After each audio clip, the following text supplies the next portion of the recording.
So welcome welcome welcome to this amazing batch, है ना।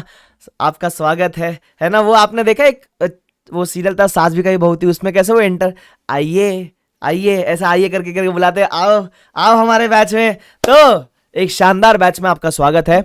बहुत मजा आने वाला है इस बैच के अंदर, क्योंकि हम एफआर को एकदम आसान बनाने वाले हैं। तो हम शुरू करने के पहले मैं आपको एफआर में सारी डिटेल्स दे दूं। उन सबसे पहले हमारे जो भी बच्चे हैं उन सबका स्वागत है।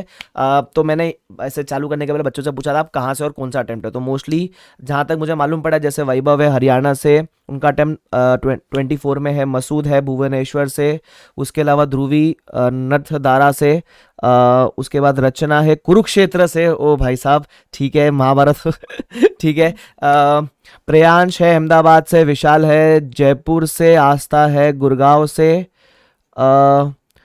आयशा है अहमदाबाद से, सिमरन है मुंबई से, तृप्ति है, रोहित है कोलकाता से, हसन है मुंबई से, पिंटू है दिल्ली से, निष्ठा है बीकानेर से, धारा है राजकोट से, Sanchet from Delhi, Tripti from Ranchi, Parv from okay पर्व का तो मैसेज ऊपर चला गया अभी।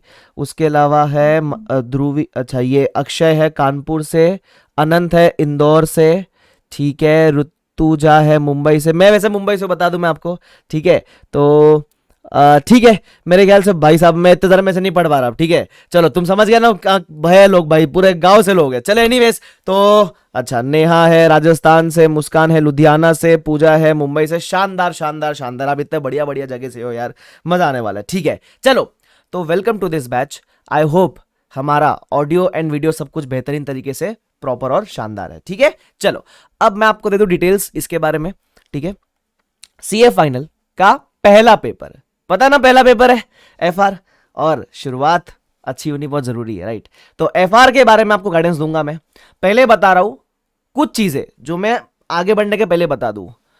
आपको डेली बेसिस पे लेक्चर देखने हैं, ठीक है। जैसे मैं बोलूंगा वैसे करना है। और लेक्चर सुबह के तो ये नहीं है सर नींद में आए हैं ऐसा ऐसा करके मत आना। अगर नींद आ रही है, गरम गरम चाय का कप लेने का, मतलब कप में गरम गरम चाय लेने का और वो चाय मुंह पे मारने का, ताकि तुम्हारी नींद भाग जाए। तो सोने का नहीं, वैसे मैं तुमको सोने दूंगा नहीं, चिंता मत करो, है ना। अपना लेक्चर रहेगा, जान दिया तो तुमको नींद आएगी नहीं। बट फिर भी कुछ लोग रहते हैं ना, रात को 4 बजे सोए हैं सर, तो ये हरकतें मत करना। टाइम सो जाना, टाइम से उठ जाना, ठीक है। पहले बता देता हूं मैं। अरे यस और नो, यस ठीक है।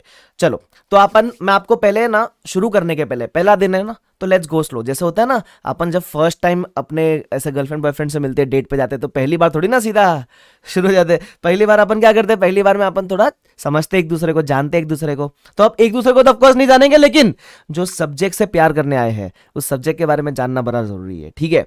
तो आपको मैं सब्जेक्ट के बारे में इंफॉर्मेशन देता हूं। Let's go slow for the first day, ठीक है, ताकि आपको कोई भी चीज पे अनकंफर्टेबल ना फील हो। और बाद में आपको जहां भी दिक्कत लगे आप मेरे से चीजें पूछ सकते हो, उसकी चिंता आपको करने की जरूरत नहीं है। I hope this is clear to everyone.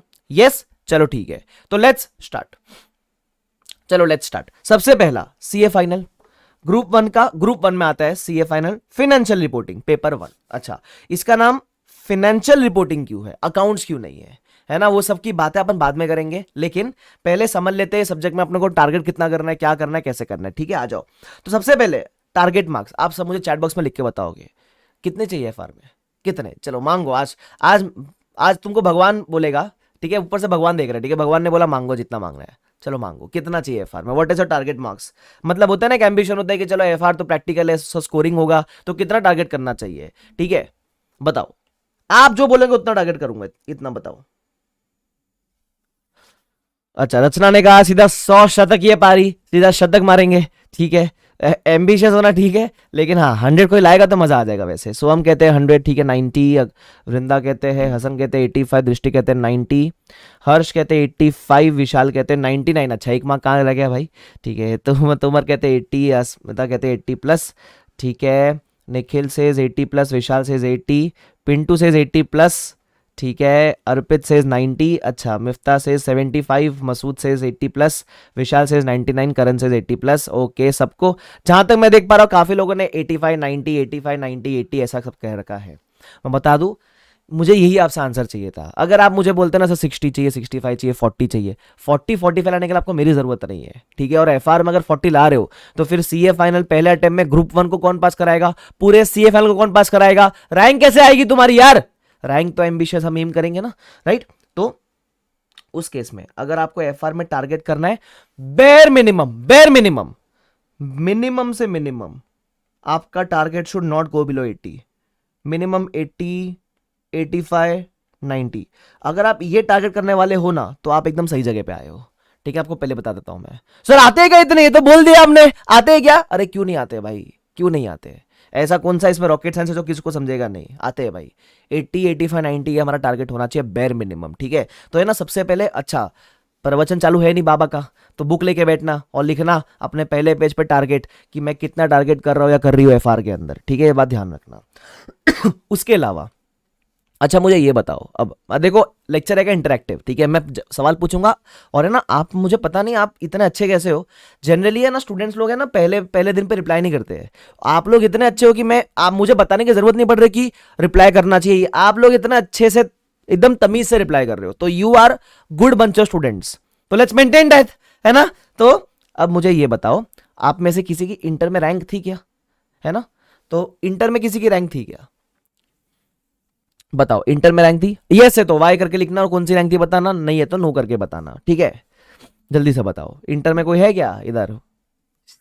होशियार चंद रैंकर, चलो आप तब तक जवाब दो, तब तक मैं ऐसा कह दूं मेरी कोई रैंक नहीं थी, ठीक है। मेरी कोई रैंक नहीं थी। हंसता है कुरैशी, बोलता है मेरे अपने कोई रैंक वैंक नहीं है। साद बोलते हैं अपने कोई रैंक नहीं है, हड़ा हड़ा हड़स को। चलो भूपेंद्र कहते हैं नहीं, महेश्वरी ध्रुवी कहते हैं नहीं, चलो ठीक है।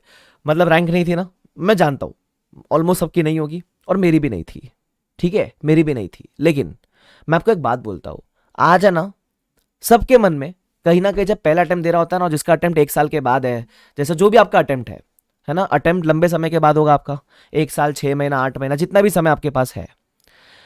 अब आप एक मन में एक आशा लेकर बैठना, सर रैंक लाएंगे, रैंक लाएंगे, एक है ना उम्मीद लेकर बैठना, ठीक है। दिल से देखो, हर कोई है ना जो भले ही कैसा भी हो, अंदर ही अंदर लगता तो है सर एक बार रैंक आए तो अच्छा लगेगा, लाएंगे। अरे भाई उम्मीद रखने में क्या है, when you aim for the sky, अगर गिरे तो भी 7वें माले की बिल्डिंग पे गिरोगे ना, तो समझ रहे हो। रैंक एम करे तो नहीं आया तो भी एग्जामिशन पे गिरेंगे ना, नीचे तो नहीं गिरेंगे ना उसके, तुम समझ रहे हो क्या? तो यार सब लोग आज रैंक एम करेंगे, विजुअलाइज करेंगे कि अपने को रैंक आएगी, ठीक है। दिल से ऐसे फील करना कि रैंक ला रहा हूं मैं, ठीक है। बात ध्यान रखना। तो भले ही हमारी रैंक नहीं थी, कोई फर्क नहीं पड़ता, we can aspire for a rank in final, and final की rank is what matters the most, ठीक है। यस, ध्यान रखना। तो मजा आ जाएगा यार। लेते हो क्या पिंकी प्रॉमिस, लेते हो मेरे साथ में कि रैंक लाओगे? लाएंगे सर, काहे नहीं लाएंगे, ठीक है, वेरी गुड। अब टारगेट मार्क्स हमने बता दिया मैंने आपको। अब बात करते हैं बुक्स की, ठीक है। अगर आपने एकदम टाइम से रजिस्टर कर लिया रहेगा तो आपको किताब रिसीव हो गई रहेगी। अगर आपने थोड़ा लेट रजिस्टर किया रहेगा, आपको किताब येट टू बी रिसीव रहेगी, चिंता की जरूरत नहीं, आपको 3-4 दिन में किताब मिल जाएगी। तो किताब में हम देते हैं 4 वॉल्यूम्स, है ना। 4 वॉल्यूम आपको रिसीव होगी, 2 उसमें से रहेगी कंसेप्ट बुक, ठीक है, जिसमें सारे कंसेप्ट है, विच इज वॉल्यूम 1 एंड 2, और 2 बुक आपकी रहेगी क्वेश्चन बैंक, ठीक है। बताना जरूरी है ना, यस। तो ये 4 किताब आपके लिए, मतलब होता है ना गीता, बाइबल, कुरान, जो बोलना है बोलो, वो आपके लिए इस तरह की है, सब कुछ कवर्ड है इसके अंदर। और अब बैच से लेकर जब तक आपका अटेम्प्ट है तब तक जितना भी कुछ एक्स्ट्रा आईसीआई लेकर आता है, आरटीपी लाता है, एमटीपी लाता है, कुछ एक्स्ट्रा क्वेश्चन लाता है, जो भी लाता है वो सब आपको मैं प्रोवाइड करवाऊंगा। तो आपको चिंता करने की जरूरत नहीं है, भाई आया है ना, सब करा के जाएगा, ठीक है। तो तुम्हारे लिए जितना मैं बोलूं उतना कर लेना। हाँ, अगर तुमको ऐसे मस्त है चुल कि नहीं नहीं सर आपने सब कवर किया गया, तो खुल के देख लेना मॉड्यूल, तुमको सब कवर दिखेगा उसके अंदर, ठीक है। आपको चिंता करने की जरूरत नहीं है। उसके अलावा मैंने बुक्स के बाजू में एक चीज लिखी है, नोट्स प्रिपरेशन। नोटबुक लेकर बैठना, है ना, प्रिपेयर 1 नोटबुक। उसको आप कॉपी बोलो, नोटबुक बोलो, जो बोलना है बोलो। नोट्स बनाओगे, जैसे जैसे मैं लिखाऊंगा वैसे वैसे बनाओगे, ठीक है। तो सर आप हर चीज को लिखाओगे क्या? देखो, जो कंसेप्ट में लिखने की जरूरत नहीं है, जो कंसेप्ट अपने को लगता है कि यार ये तो बहुत बेसिक कंसेप्ट है, तो उसको अपन है ना नोटबुक में नहीं लिखेंगे, उसको अपन किताब से समझेंगे।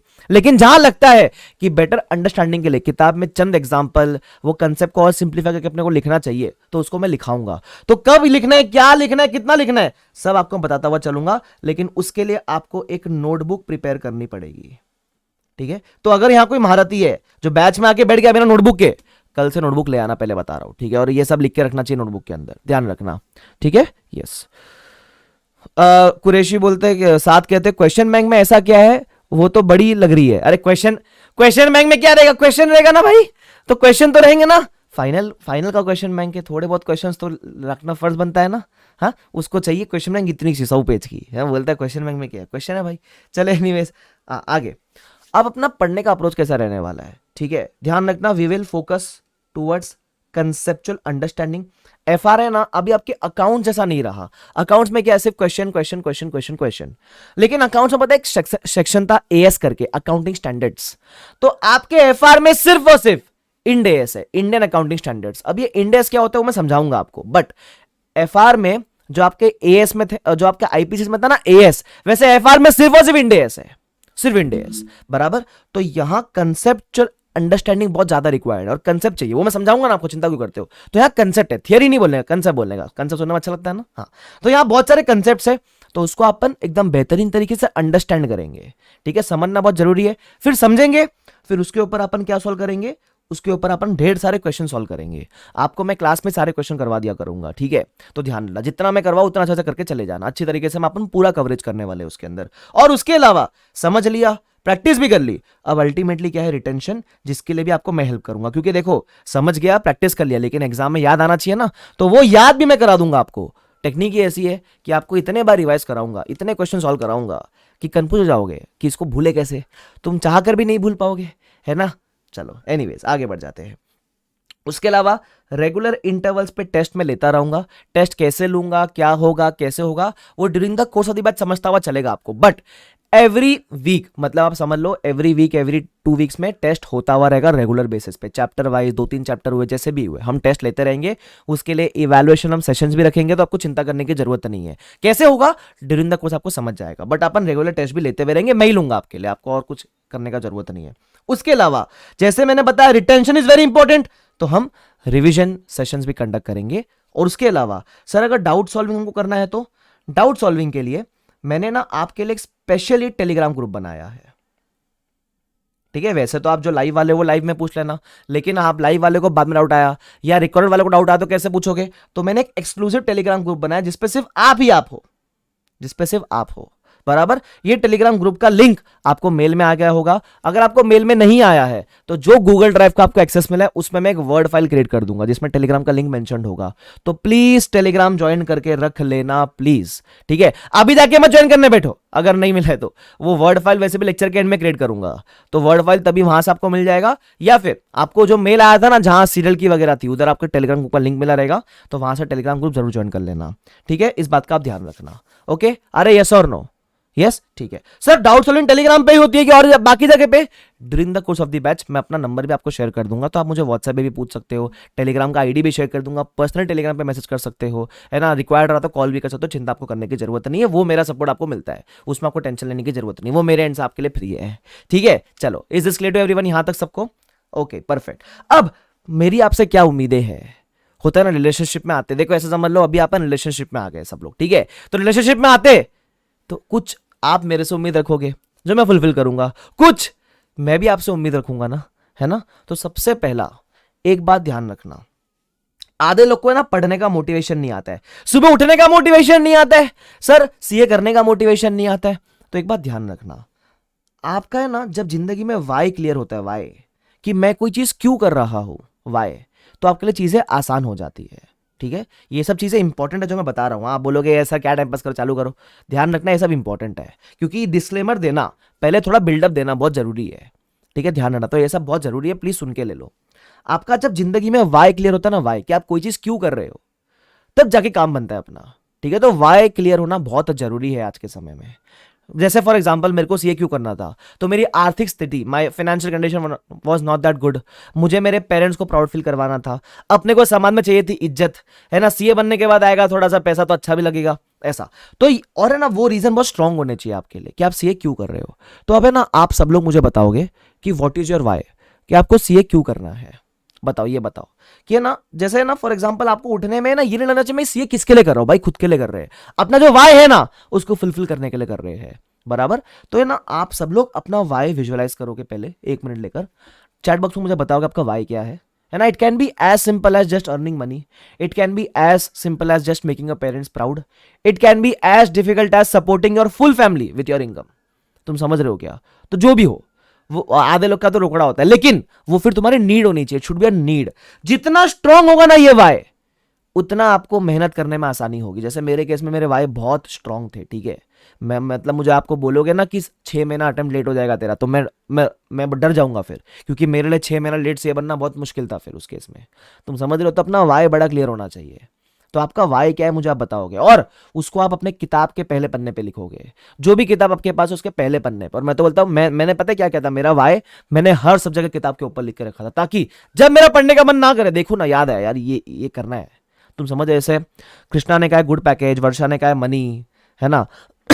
वृंदा ने कहा है पापा का सपना है, साऊ ने कहा है फाइनेंशियल इंडिपेंडेंस, जिल ने कहा है पेरेंट्स को प्राउड करेंगे, वर्षा ने कहा फ्रीडम चाहिए, तुषार ने कहा बेटर लाइफस्टाइल, सक्सेना ने कहा इंडिपेंडेंस, चेतन ने कहा मनी, जिल ने कहा आगे पैशन फॉलो करने के लिए पैसा चाहिए, साध ने कहा फैमिली खुद, और फैमिली में साथ जगह जाऊँ, don't want my father to work. भाई कितनी अच्छी बात है ना, ऐसा फील कर पा रहे हो, कितना अच्छा लग रहा है ना, अच्छा लग रहा है ना अभी ये चीज़ कि हाँ कुछ तो करेंगे ज़िंदगी में। यस। दिव्यंका ने कहा making parents proud plus family. Yes, जैसे मेरे केस में एक और था कि जैसे मेरी वो थी, क्या बोलते हैं, गर्लफ्रेंड थी उस समय पे, तो मुझे शादी करनी थी मुझे उससे, आज मेरी वाइफ है बाई द वे। तो मेरे लिए वो रीजन स्ट्रॉन्ग था, मेरी वाइफ ने मुझे बोल दिया था देख, तो अगर तू सीए नहीं बनेगा ना, मेरे डैडी तुझे हाँ नहीं बोलेंगे, ऐसा। तो है ना, आप बोलोगे ये सर अभी गर्लफ्रेंड कहां से लाए, एक गर्लफ्रेंड नहीं लानी है, मैं बता रहा हूं, ऐसे 100 रीजन हो सकते हैं, राइट। क्या ध्रुव कहते हैं सर बिजनेस का स्कोप चेंज करना है, लोगों के लिए अच्छा करना है, कुछ for parents, financial independence. Arif कहते हैं पापा wants me to get good education, very good. Vishal कहते हैं making parents proud, I want to be a teacher too, very good Vishal. तुम समझ रहे हो क्या यार, तुम्हारे एम्बिशंस कितने स्ट्रांग हो सकते हैं, है ना। आज फील करना उसको अंदर से, ठीक है। It's about that feeling from inside. अपन ढूंढते ना बाहर मोटिवेशन, कोई मोटिवेट आके कर दे, नहीं यार, it's that internal motivation, it's that internal zeal which will drive you to study every day. तो तुम्हारा वाई बहुत क्लियर होना चाहिए। आज आप अपने सब, हर एक पन्ने पे, मतलब हर किताब के, जो आपका हर सब्जेक्ट की किताब होगी, फर्स्ट पेज पर लिखना आपका वाई, ठीक है, क्लियर होना चाहिए।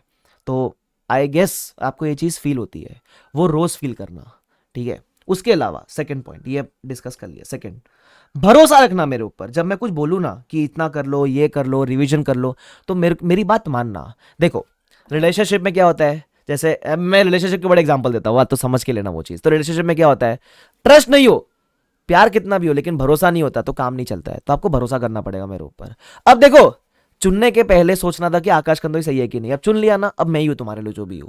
तो मैं बोलूं तो मानना मेरी बात, ये नहीं कि 10 जगह जाके वो और जगह मुंह मार रहे, ये कर रहे वो कर रहे, जरूरत नहीं है तुमको, ठीक है। जब मैं बोलूंगा ना, तुम्हारे अच्छे के लिए बोलूंगा, और जो भी बोलूंगा भरोसा रखना मेरे ऊपर, मैं तुम्हारे गलत कभी नहीं चाहूंगा, ठीक है। मुझे टीचिंग जिंदगी में एक ही बार, पहला मेरा आखिरी बैच नहीं बनाना है मेरे को, ये है ना, मेरे को बहुत जिंदगी में बैचेस लेने, तो मैं तुम्हारा कहीं बुरा नहीं चाहूंगा, ठीक है क्या। तो भरोसा रखना मेरे ऊपर, ट्रस्ट मी, है ना, ट्रस्ट करोगे ना मेरे ऊपर। चलो एनीवेज।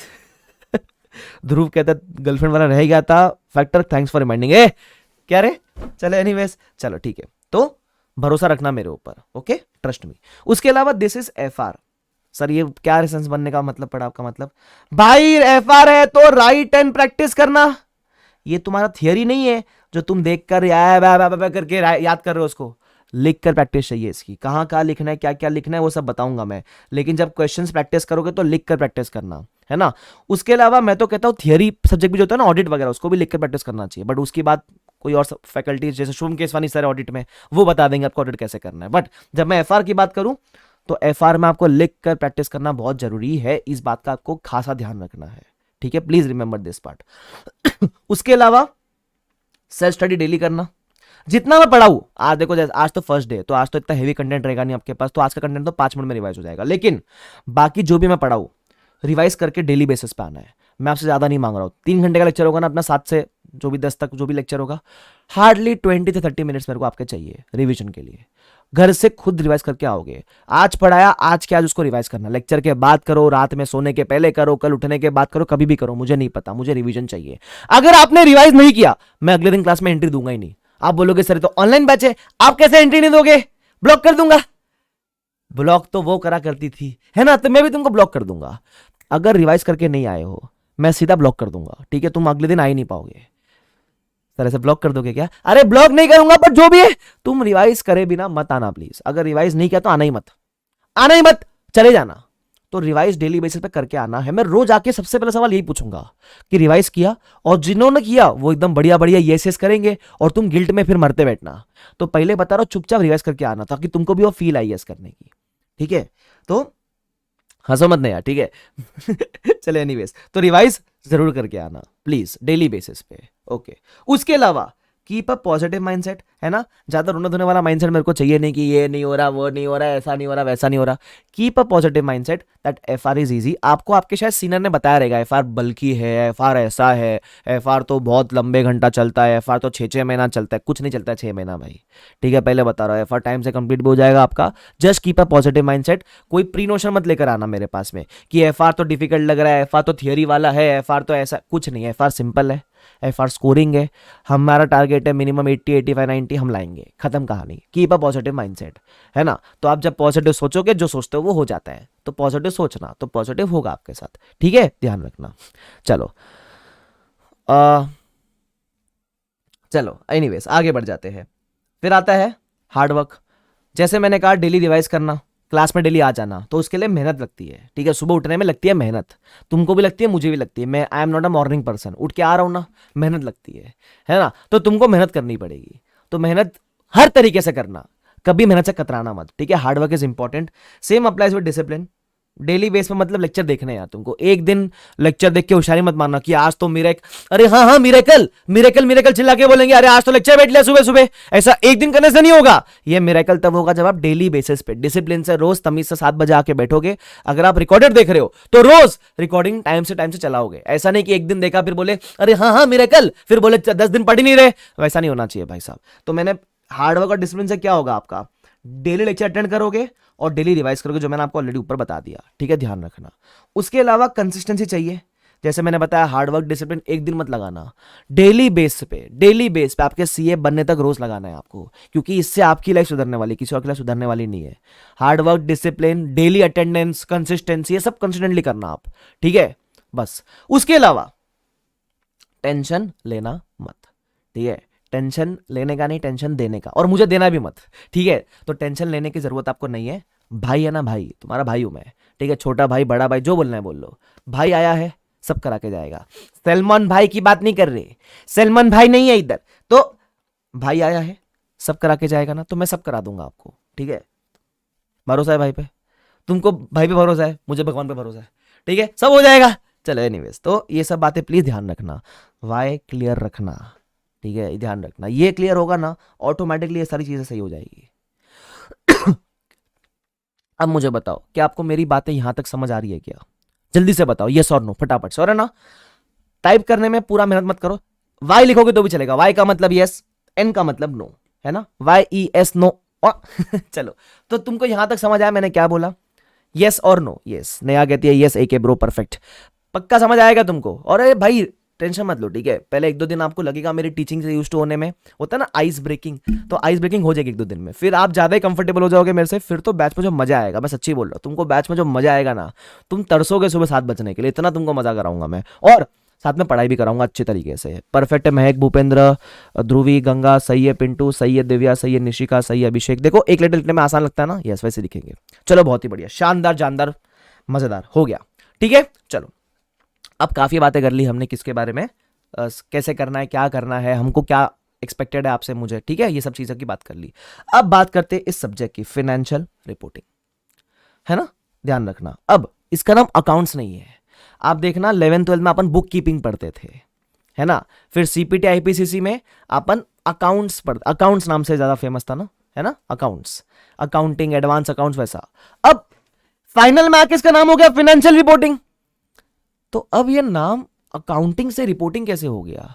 क्योंकि जब आप फाइनल में आते हो ना, तो आप इंड एस पढ़ रहे हो, स्टैंडर्ड्स आपको अकाउंटिंग नहीं सिखाता है। वो बोलता है कि आपको अकाउंटिंग तो आती है, डेबिट क्रेडिट, बैलेंस शीट कैसे बनता है, प्रॉफिट लॉस कैसे बनता है, वो आपको आता है। यहां इस चीज को प्रेजेंट कैसे करना है, इन चीजों में क्या चीजें प्रेजेंटेड होनी चाहिए, क्या चीजें रिपोर्टेड होनी चाहिए, वो आपको सिखाता है। इसलिए इसका नाम है फाइनेंशियल रिपोर्टिंग। आपने बुक्स मेंटेन कर ली, आपने अकाउंट्स बना लिए, अब इन सबको रिपोर्ट कैसे करेंगे, किसको रिपोर्ट करेंगे, किस तरीके से रिपोर्ट करेंगे, किस फॉर्मेट में रिपोर्ट करेंगे, वो सिखाता है फाइनल। इसलिए इसका नाम है फाइनेंशियल रिपोर्टिंग। इसलिए इसका नाम अकाउंटिंग नहीं रहा। ये आपको वो नहीं बोलेगा आप चलो वो निकाल के डेबिट मार के दिखाओ, क्रेडिट मार के, ऑफकोर्स अपन वो सब करेंगे, but by default it is presume कि अपन वो किए ना, बचपन से करते आ रहे हैं ना। आज हम रिपोर्टिंग सीखेंगे ये सब चीजों की, ध्यान रखना, ठीक है। और लिखना स्टार्ट कर देना। यस, प्रियांश ने पूछा लिखे क्या, लिखना स्टार्ट करना है, ठीक है। तो फाइनेंशियल रिपोर्टिंग नाम कैसे पड़ा आपको मैंने थोड़ा आइडिया दिया, आपको कोई पूछने नहीं वाला एग्जाम में, ठीक है, बट थोड़ा ज्ञान होना चाहिए अपने को। उसके अलावा सर सिलेबस में क्या रहने वाला है, तो आपके एफ आर, अब इसको शॉर्ट फॉर्म में मैं एफ आर बोलूंगा, ठीक है, एफ आर, और मैं ऐसे हैशटैग बोलता हूं एफ आर विथ एके आपको ऊपर लिखा हुआ भी दिखेगा इधर, एफ आर विथ एके, इसका मतलब फाइनेंशियल रिपोर्टिंग ओनली विथ एके, एके मतलब आकाश कंदोई। अच्छा आपने सर आपने बारे बताया नहीं मेरे बारे में, क्या करोगे जान के, मेरे बारे में पूरे बैच में आपको बताऊंगा मैं अच्छी तरीके से, ठीक है। तो अभी जान लो, my name is CA Aakash Kandoi, CA बोला तो मैं सीए हूं, and I teach the subject of financial reporting for more than 4.5 years, ठीक है। तो आपको चिंता करने की जरूरत नहीं, जो भी पढ़ाऊंगा अच्छा पढ़ाऊंगा। चलो, तो ये एफ आर इसको शॉर्ट फॉर्म में बोलेंगे, और एफ आर विथ एक, ऐसा ध्यान रखना। चलो, अब इसका सिलेबस में क्या है, 35 इंडेसेस है, जानना जरूरी है अपने सिलेबस में क्या क्या है। So there are 35 Ind ASes approximately till now, और 3 से 4 है आपके मिसेलेनियस टॉपिक्स, ठीक है। 3 से 4 आपके लिए क्या है, मिसेलेनियस टॉपिक्स है। तो वो 3-4 टॉपिक्स तो मिसेलेनियस है। सर पहले 35 इंडेस के बारे में बताओ, ठीक है। तो अपन पहले डिस्कस करते हैं व्हाट अबाउट दिस 35 इंडेसेस। तो मैं ये सारे 35 इंडेस को पहले 2 पार्ट में बांट देता हूं। तो आप भी पेन पेपर लेके बैठना भाई, पेन पेपर मतलब सिर्फ पेपर नहीं, किताब लेकर बैठना, पहले बता रहा हूं, किताब चाहिए मुझे, लिखना मेरे साथ साथ में, ठीक है। तो 35 इंडेस को मैं 2 पार्ट में बांट रहा हूं, एक जिसको मैं बोलता हूं बिग प्रैक्टिकल इंडेस, एक जिसको हम कहते हैं बिग प्रैक्टिकल इंडेस, और दूसरे वाले को हम कह सकते हैं स्मॉल इंडेस। पहले वाले को कहेंगे बिग प्रैक्टिकल इंडेस, दूसरे वाले को कहेंगे स्मॉल इंडेस, ठीक है। अब ये जो बिग प्रैक्टिकल इंडेस है, इसमें टोटल ऐसा मान लो देयर आर टोटल 12 इंडेसेस, 35 में से 12 इधर है, और इनका वेटेज होता है एग्जाम में अप्रोक्सीमेटली 50%। इसका एग्जाम में weightage approximately on an average 50% होता है। अब ये 12 में कौन सा आता बताऊंगा मैं आपको, ठीक है। 35 में से 12 आ गए बिग में, तो स्मॉल में कितने बचेंगे, 23 इंडेसेस। अब ये 23 इंडेस का जो बैलेंस 50% वेटेज है वो होता है। सर फिर ये 3-4 टॉपिक का वेटेज कितना है, यहां 50 यहां 50, तो इसका कुछ वेटेज नहीं है क्या, वो इसमें ही पकड़ लेना स्मॉल इंडेस के अंदर, ठीक है। तो इसका वेटेज है बैलेंस 50%, ठीक है, ध्यान रखना, अप्रोक्सीमेटली बता रहा हूं मैं, ओके, आपको अप्रोक्सीमेटली। अब ये जो 50% वाले टॉपिक्स है ना, जो ये बिग प्रैक्टिकल इंडेस है ना, ये हर एग्जाम में कंपलसरी आते ही आते हैं, ये सारे के सारे इंडेस हर एग्जाम में पूछते हैं वो, है ना, comes in every attempt, comes in every attempt, ये आना कंफर्म है, एग्जाम में पूछते ही पूछते हैं इसको, ठीक है। अब इसमें कौन से टॉपिक आते हैं वो मैं आपको बताता हुआ चलता हूं, ठीक है, which all topics are following under this category, ठीक है। सबसे पहला टॉपिक है with the name of financial instruments.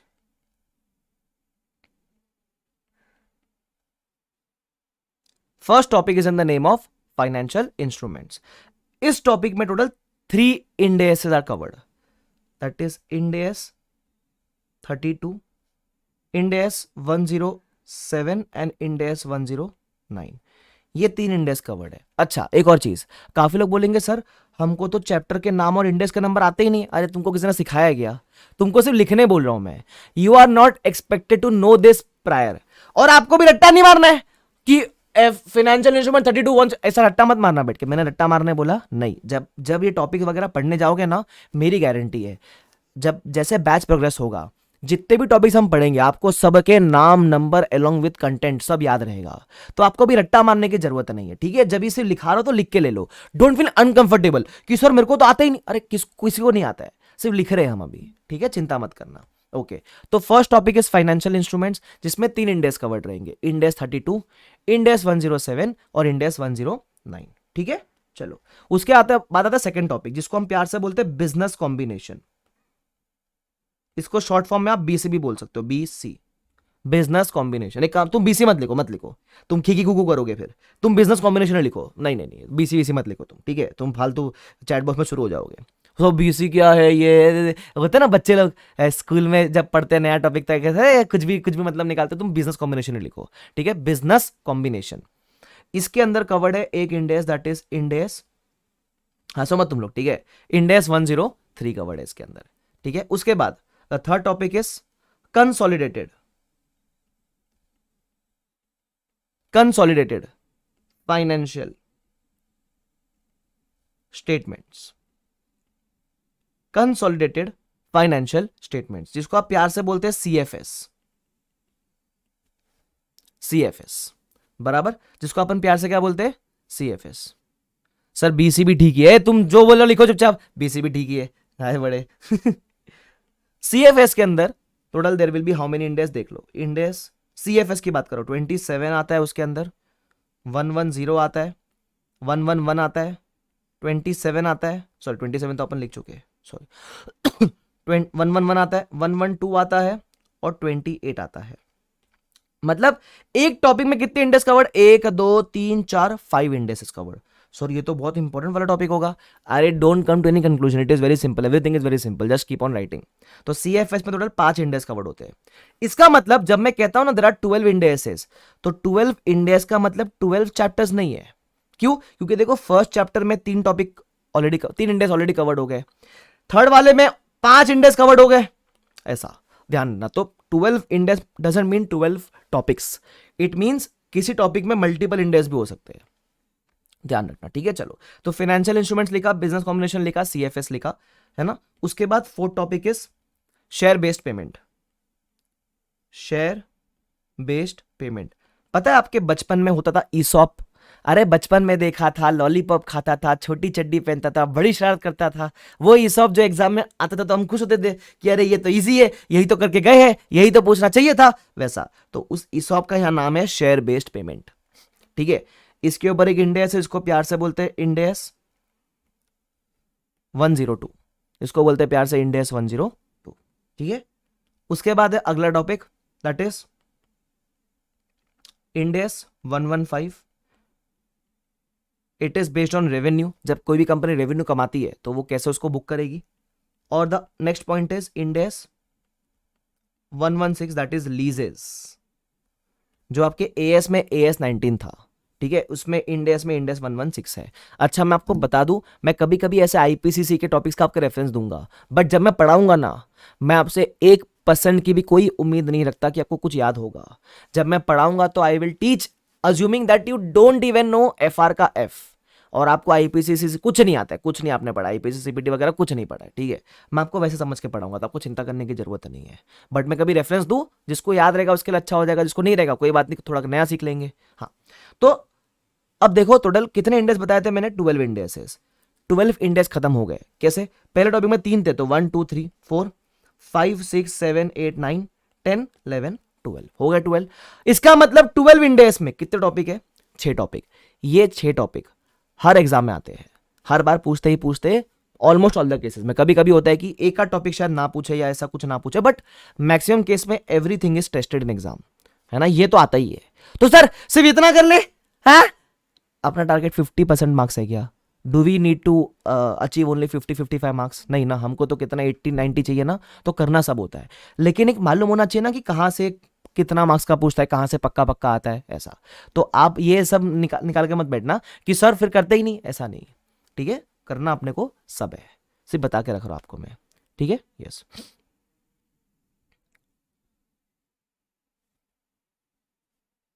हाँ ऐसे ही समझाना कि हमको कुछ आता नहीं, हम पैसे वैसे देकर पास हो रहे हैं, ठीक है। हाँ ठीक है भाई, ऐसे समझाऊंगा, चिंता मत कर। ये ध्रुव बड़ा मेरे को वो लग रहा है, मस्त आदमी लग रहा है, चलो एनीवेज।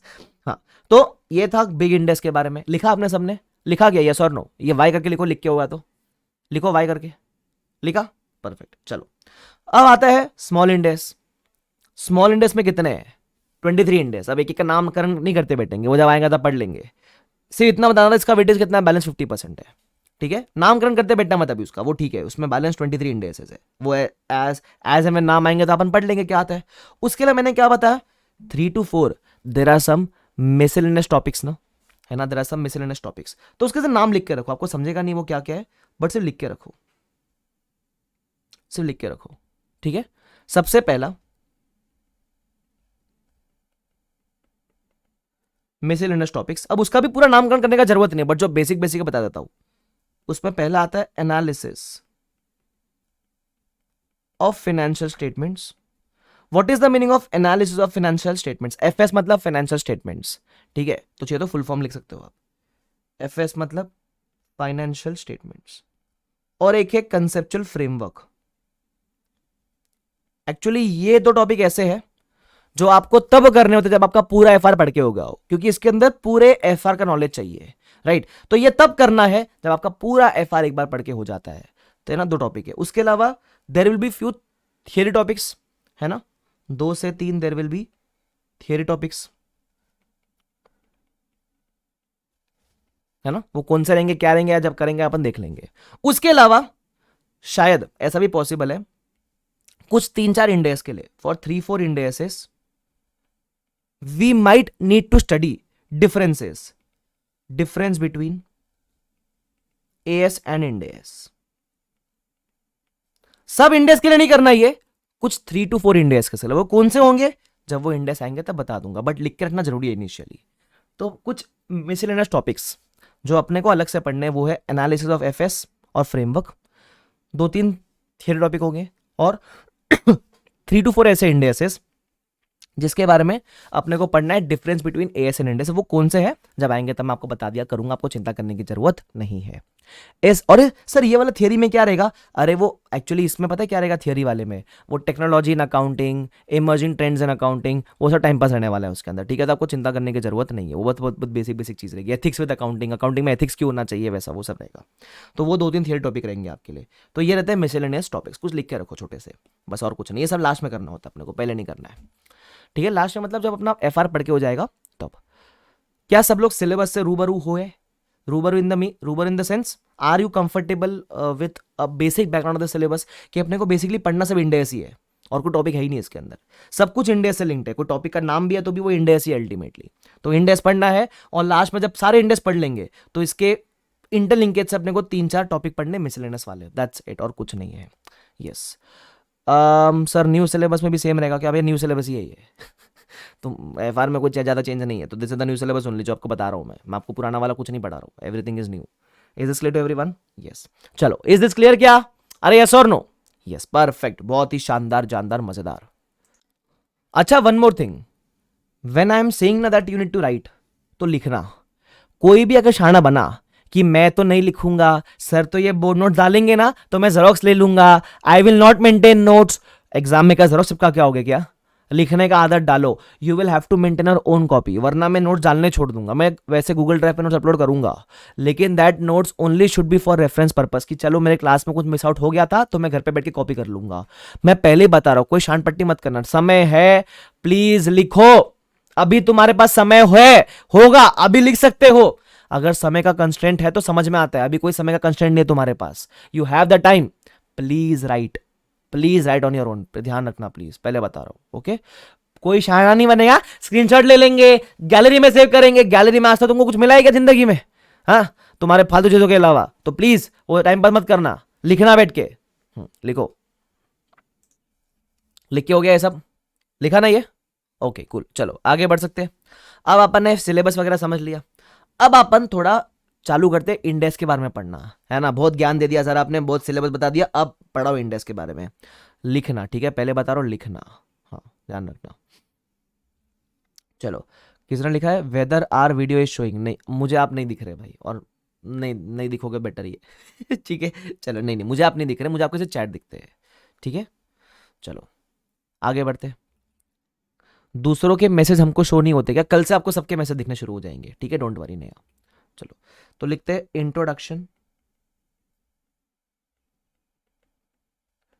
इंट्रोडक्शन टू इंडेक्स, लिखो। अच्छा, इंडेक्स का फुल फॉर्म वगैरह आपको सब मैं बताऊंगा अभी तक, ठीक है। Introduction to Ind AS. अब इंडेक्स का फुल फॉर्म क्या होता है? इंडेक्स का फुल फॉर्म होता है इंडियन अकाउंटिंग स्टैंडर्ड्स।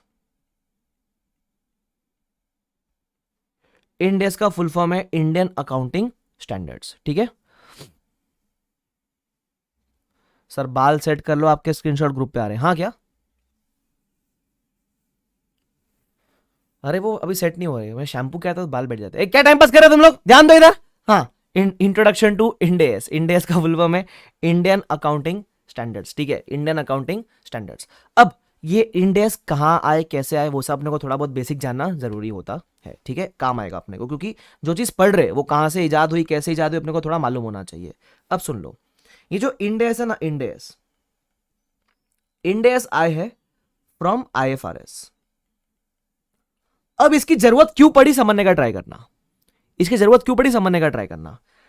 पहले हम एएस फॉलो करते थे, है ना, हम एएस फॉलो करते थे और पूरा गांव, पूरा देश मतलब बाकी कंट्रीज IFRS फॉलो करती थी। अब जब भी हम बाहर गांव से लोन लेने जाते थे, दोस्ती करने जाते थे, बोलते ना ग्लोबलाइजेशन, तो उनको तो हमारे फाइनेंशियल समझ आते ही नहीं थे, क्योंकि हमारे तो एएस के बेस के ऊपर थे और उनको समझ आता है IFRS। तो हमने बोला अगर हमको ग्लोबल जाना है, इंडिया को ग्रो करना है, इंडिया की अकाउंटिंग को ग्रो करना है, कंपनी को ग्रो करना है, तो हमारे फाइनेंशियल उन कंट्री के समझ में आने चाहिए। तो हमने बोला हमको भी IFRS जैसा कुछ बनाना चाहिए। तो दो तरीके थे, या तो IFRS को ही फॉलो कर लो, या फिर IFRS देख देख कर खुद का कुछ बना लो। अब इंडिया है ना, ये तो नहीं कह सकता कि IFRS फॉलो कर लेगा। तो हमने क्या किया, इनसे इंस्पिरेशन लेकर अपने नए स्टैंडर्ड्स बनाए, उसको बोलते हैं इंडेस, इंडियन अकाउंटिंग स्टैंडर्ड्स। इनसे इंस्पिरेशन लेकर, छापा नहीं है, उल्ले देखो ना कितने, कॉपी नहीं किया है, इंस्पिरेशन लिया है ना। जैसे अपने म्यूजिक इंडस्ट्री में प्रीतम जी लेते रहते इंस्पिरेशन, बाहर गांव से इंस्पिरेशन ले रहे, पता नहीं कितना इंस्पायर हो रहे, छाप ही रहे, पूरा अपना पूरा बॉलीवुड इंस्पिरेशन पे चल रहा है ना। वैसे ही अपने इंडेस ने क्या लिया, इंस्पिरेशन लिया IFRS से, ठीक है। चलो अब IFRS में कैसा था सुनना, अब मैं आपको समझाता हूं इंडेस की नंबरिंग कैसे होती है, ठीक है। अब IFRS में टोटल दो तरह के स्टैंडर्ड्स आते हैं। IFRS में टोटल आते हैं दो तरह के स्टैंडर्ड। ध्रुव ने बोला फर्स्ट कॉपी, एकदम सही बोला, ठीक है, सुनना, फर्स्ट कॉपी ये इंडेस। हाँ, तो IFRS में टोटल दो तरह के स्टैंडर्ड्स आते हैं। अच्छा, IFRS का फुल फॉर्म क्या है वो भी लिख लेते हैं अपन। IFRS का फुल फॉर्म है इंटरनेशनल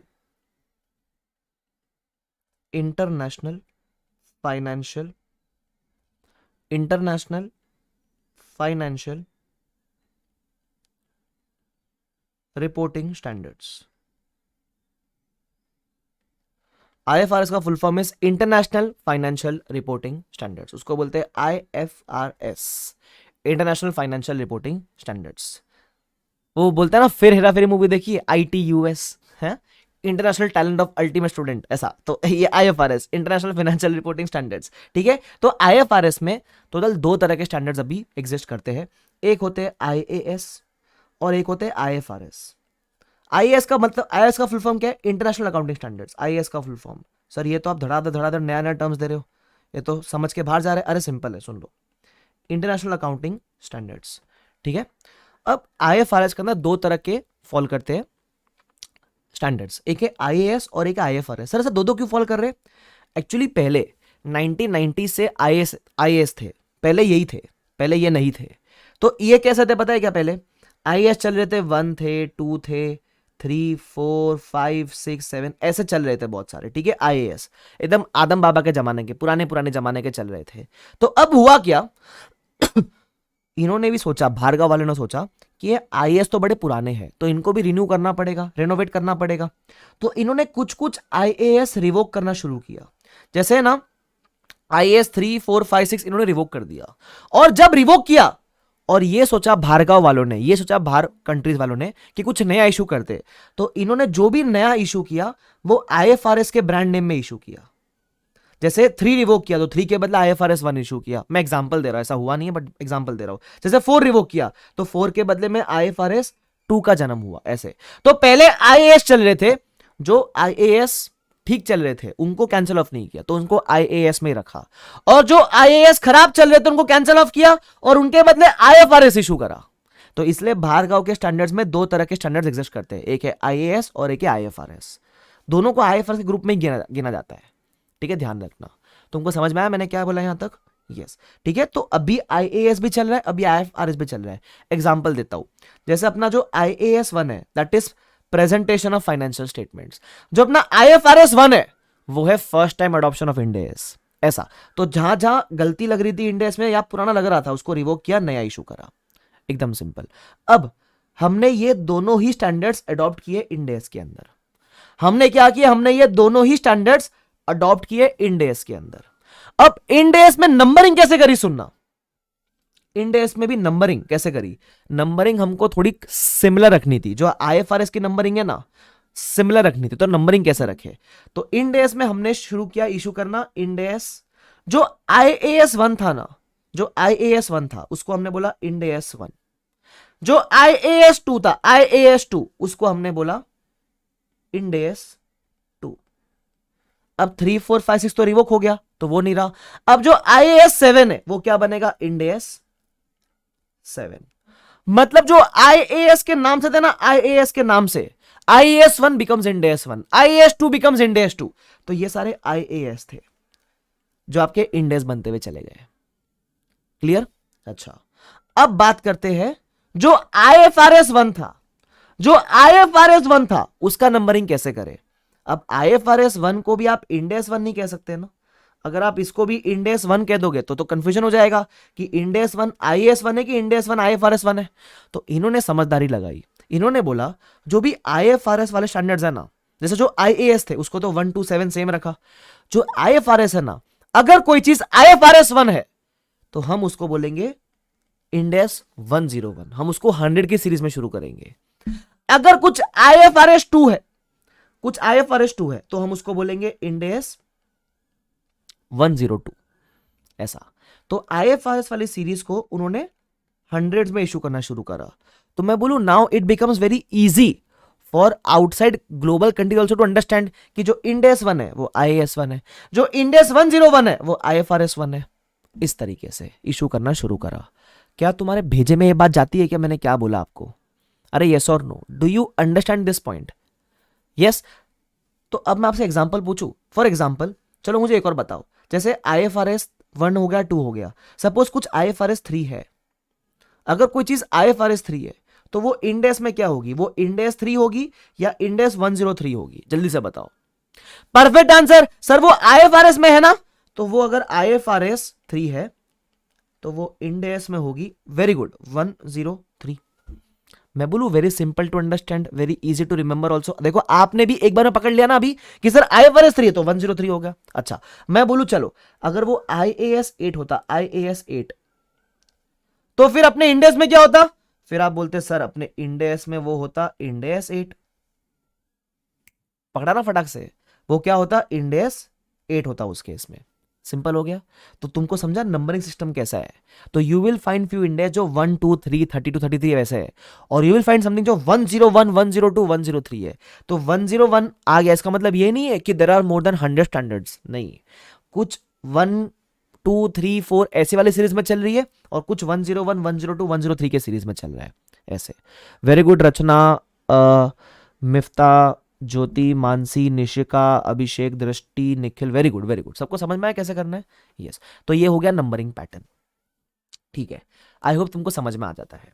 ठीक है, अब मैंने क्या बताया, हमने IFRS as it is adopt नहीं किया, हमने इनको देखकर इंस्पिरेशन लिया और अपना इंड एस बनाया। तो हमने क्योंकि उनसे सिर्फ इंस्पिरेशन लिया है तो हमारे इंड एस को हम प्यार से, पता है क्या बोलते हैं, हम प्यार से बोलते हैं वी आर आईएफआरएस कन्वर्ज्ड। क्या बोलते हैं हम प्यार से? We are IFRS converged. हमने आईएफआरएस अडॉप्ट नहीं किया, इंस्पिरेशन लिया है ना, फर्स्ट कॉपी। तो we are IFRS converged. Ind AS कैसे बनाए? आईएफआरएस को कन्वर्ज करके, आईएफआरएस को थोड़ा सा ट्वीक करके अपने हिसाब से आपने बना लिए। ठीक है, तो क्योंकि इंड एस और आईएफआरएस सेम नहीं है ना, क्योंकि इंड एस आईएफआरएस सेम नहीं है, ऑफ कोर्स इंस्पिरेशन लिया है तो मैक्सिमम चीजें सेम है। तो आप ऐसा समझ लो 95% थिंग्स आर द सेम। 95% थिंग्स जो आईएफआरएस में है वही इंड एस में है ना। 95% थिंग्स जो आईएफआरएस में है वही इंड एस में है, सेम है ना, 95% चीजें बराबर। तो अब 95% चीजें हमने एज इट इज कॉपी कर ली। तो मैं बोलूं there are some 5% things which are differing. 5% तो ऐसी चीज दिख रही है ना जो इंड एस में अलग होगी, आईएफआरएस में अलग होगी। तो जो भी डिफरेंसेस है, कुछ तो 5% का डिफरेंस आता है ना। तो जो भी डिफरेंसेस है between end S and IFRS है ना, जो भी डिफरेंसेस है, differences between end S and IFRS, उस डिफरेंसेस को हम प्यार से पता है क्या बोलते हैं? हम प्यार से बोलते हैं carve ins and carve outs. हम उसको प्यार से बोलते हैं carve ins and carve outs, ऐसा। उसको हम प्यार से बोलते हैं carve ins and carve outs, simple. क्योंकि डिफरेंसेस है ना कुछ। IAS भी लिया तो उसको क्रेडिट नहीं मिलेगा। देखो, जब हम IAS अलग से बोलते ही नहीं है, IAS और IFRS दोनों IFRS ही है, ऐसा। तो IFRS के अंदर IAS आ जाते हैं। तो जब आप IFRS बोल रहे हो ना, तो बाय डिफॉल्ट आप IAS भी बोलते हो, ऐसा समझ लेने का। तो इंड एस और इनके बीच में कितना फर्क है, जो भी फर्क है उसको हम प्यार से बोलते हैं कार्व इन्स और कार्व आउट्स। ठीक है, अब ये कार्व इन में क्या क्या आता है, कार्व आउट में क्या क्या आता है, वो सब मैं आपको बताऊंगा, बट इतना समझ लो। तो बेसिक बेसिक चीज समझ में आनी चाहिए कि सबसे पहले इंड एस कहां से उठाया, ठीक है, नंबरिंग कहां से उठाया, उसके अलावा जो कंटेंट है, क्योंकि ऑलमोस्ट सेम है, थोड़ा बहुत फर्क है, थोड़े बहुत फर्क को बोलते हैं डिफरेंसेस, प्यार से carve ins and carve outs, simple. I hope यहां तक सबको क्लियर है, यस और नो? यस, ठीक है। इसी के साथ मैंने आपको इंडेक्स का काफी बेसिक ज्ञान दिया है। आई होप ये ज्ञान आपके काम आएगा, क्योंकि ये ज्ञान आपके अडेप्टेबिलिटी, अंडरस्टैंडिंग के लिए काम आ जाएगा। अडेप्टेबिलिटी के लिए लगता था ना कि यार हाँ, अब मेरे को समझ रहा है कि इंडेक्स में क्यों पढ़ रहा हूँ, क्योंकि भाई इंडियन कंपनीज अगर AS ही फॉलो करते हुए चलेगी, ग्लोबल नहीं जा पाएगी ना। तो इसलिए इंडेक्स अपन पढ़ रहे, जानना जरूरी है अपने को इंडेक्स वगैरह में क्या होता है, ठीक है। अच्छा, इंडेक्स आ गया, इसका मतलब ये है क्या AS क्रैप हो गया? इंडेक्स आ गया मतलब तुम्हारे जिंदगी में कुछ नए दोस्त आ गए, तो इसका मतलब है क्या पुराने को भूल जाओ? सर ये तो सेंटी बातें कर रहे हो आप। हाँ, तो मैं वही कह रहा हूं, इंडेक्स आ गया तो AS स्क्रैप हो गया क्या? नहीं भाई नहीं, ऐसा बोल मत देना कि इंडेक्स आया तो AS स्क्रैप हो गया। ना बाबा ना, नहीं चल बे। तो इंडेक्स भी है, AS भी है, तो सर फिर कौन सी कंपनी AS फॉलो करेगी, कौन सी इंडेक्स फॉलो करेगी? उसके लिए ही हमारा फर्स्ट टॉपिक है, and that is road map to Ind AS. Ind AS क्योंकि ग्लोबल है, बड़ा है, डिटेल्ड होगा, तो सिर्फ बड़ी बड़ी कंपनीज फॉलो करेगी।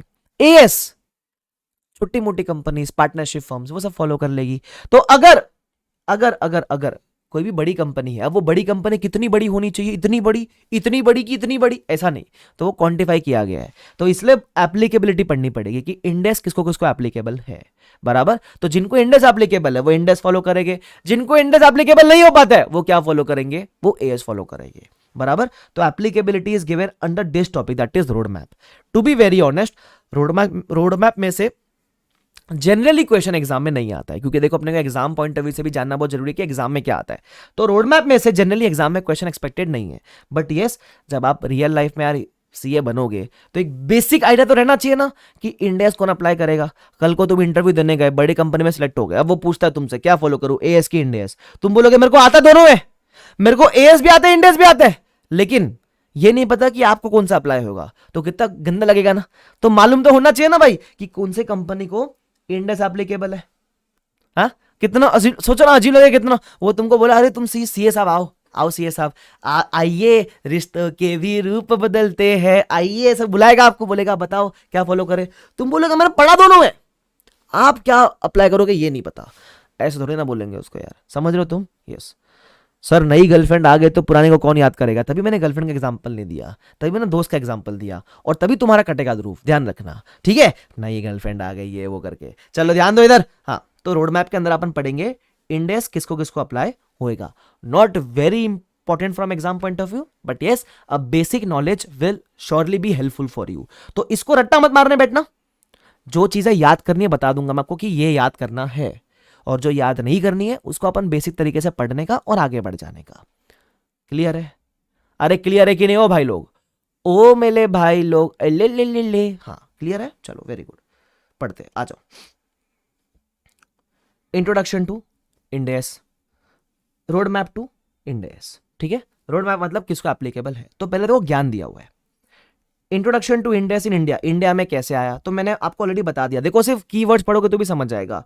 इंडेक्स और IFRS कन्वर्ज, मैंने बताया ना इंस्पिरेशन लिया है ना, ये सब बताया। फिर उसने वो किसने इशू किया, किसने कन्यादान किया, है ना, किसने मंगलसूत्र पहना है, अरे वो सब नहीं पढ़ने का अपने को, बट तुमको ज्ञान चाहिए तो पढ़ लेना एक बार, ठीक है, ध्यान रखना। इसमें एक वर्ड है नकास, नकास का फुल फॉर्म दिया हुआ national advisory committee on accounting standards, ये वो ब्ला ब्ला ब्ला। बेसिकली ये अपने इंडिया में एमसीए ने इशू किया था फेब 16 2015 को, उसका बर्थ डेट है ना, जन्मदिन है ना, हाँ। तो और उसमें बताया था कि road map to implementation for companies को कब कब एप्लीकेबल होगा, ठीक है, ध्यान रखना। तो अपने को ये सब रट्टा मारने का जरूरत नहीं है, तो एक बार मालूम होना चाहिए बेसिक कि ये आईएफआरएस कन्वर्स्ड है, एमसीए ने इशू किया था, कौन से दिन वगैरह पे, दिन विन को याद रखना नहीं आपको, ठीक है। अब आते हैं मेन पार्ट के ऊपर। मैंने क्या बताया था, इंड एस और आईएफआरएस में छोटे मोटे डिफरेंस हो सकते हैं ना, उसको क्या बोलते हैं प्यार से, carve ins and carve outs in Ind AS, carve ins and carve out in Ind AS. अब कार्व इन में आते हैं तीन चीजें, ऐसा मान लो कार्व इन में तीन चीजें आती है।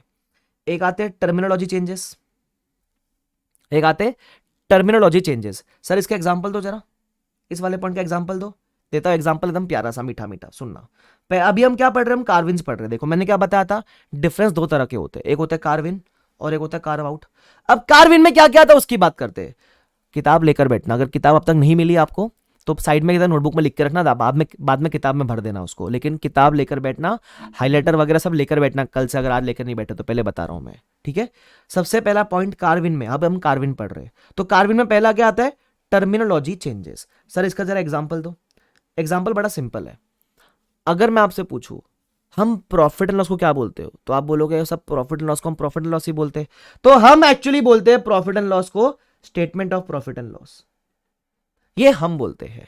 लेकिन जो आईएफआरएस है ना, आईएफआरएस वो इसको statement of profit and loss नहीं बोलता, वो उसको बोलता है स्टेटमेंट ऑफ कॉम्प्रिहेंसिव इनकम। क्या बोलता है, स्टेटमेंट ऑफ कॉम्प्रिहेंसिव इनकम, सीओएमपी मतलब कॉम्प्रिहेंसिव इनकम, यहां लिखा हुआ है मैंने। हम बोलते हैं statement of profit and loss, वो बोलते हैं स्टेटमेंट ऑफ कॉम्प्रिहेंसिव इनकम, ठीक है। इसको बोलते हैं टर्मिनोलॉजी चेंजेस। अगर ऐसे कोई सिर्फ टर्म में चेंज है, अब मतलब तो दोनों का सेम ही है, दोनों है तो प्रॉफिट एंड लॉस ही। एक अभी फॉर एग्जांपल जैसे अपने पास ये है, कौन है, ध्रुव है ना, ध्रुव नहीं, ध्रुव उसका नाम वो पेट नेम बनेगा नहीं। सपोज अपन लेते हैं, अपने पास है कोई बढ़िया, हाँ अभिषेक है, अभिषेक, ठीक है। तो अभिषेक है, तो अभिषेक को अपन सब अभिषेक बोलते हैं। उसकी गर्लफ्रेंड क्या बोलती है अभिषेक को, अले मेला अभी, अले मेला, अले अभी, अले मेला बाबू, अले मेला कुच्चू, अले मेला सोनू। अब उसकी गर्लफ्रेंड उसको अभी, कुच्चू, पुच्चू, सोनू बोलती है, लेकिन है तो वो अभिषेक ही। वैसे ही हम बोलते हैं प्रॉफिट एंड लॉस, वो बोलती है कॉम्प्रिहेंसिव इनकम। अरे दोनों है तो प्रॉफिट एंड लॉस ही, सिर्फ टर्म में चेंज है ना। तो अगर ऐसे कोई टर्म में चेंज हुए तो उसको बोलेंगे कार्विन। अब समझ आया सर, ऐसे एग्जांपल तो समझ आता है हमको, हाँ पता है मुझे हाँ तो बोलते ना देखो मेरे को एक्सपीरियंस नहीं है, ठीक है, ये सब चीज का, मेरे दोस्त के एक्सपीरियंस से मैंने सीखा ये सब कि बाबू कुच्चू पुच्चू वगैरह बोलते, मेरे को नहीं पता है सब के बारे में, हाँ मेरे को नहीं आता है सब, हाँ समझ गए ना तुम। तो अगर टर्म में कोई चेंज है तो it will result in a carve in. जैसे अपन बैलेंस शीट बोलते हैं, आईएफआरएस बैलेंस शीट नहीं बोलता, हमारे इंड एस में हमारी जगह बैलेंस शीट बोलते हैं। आईएफआरएस बोलता है स्टेटमेंट ऑफ फाइनेंशियल पोजीशन।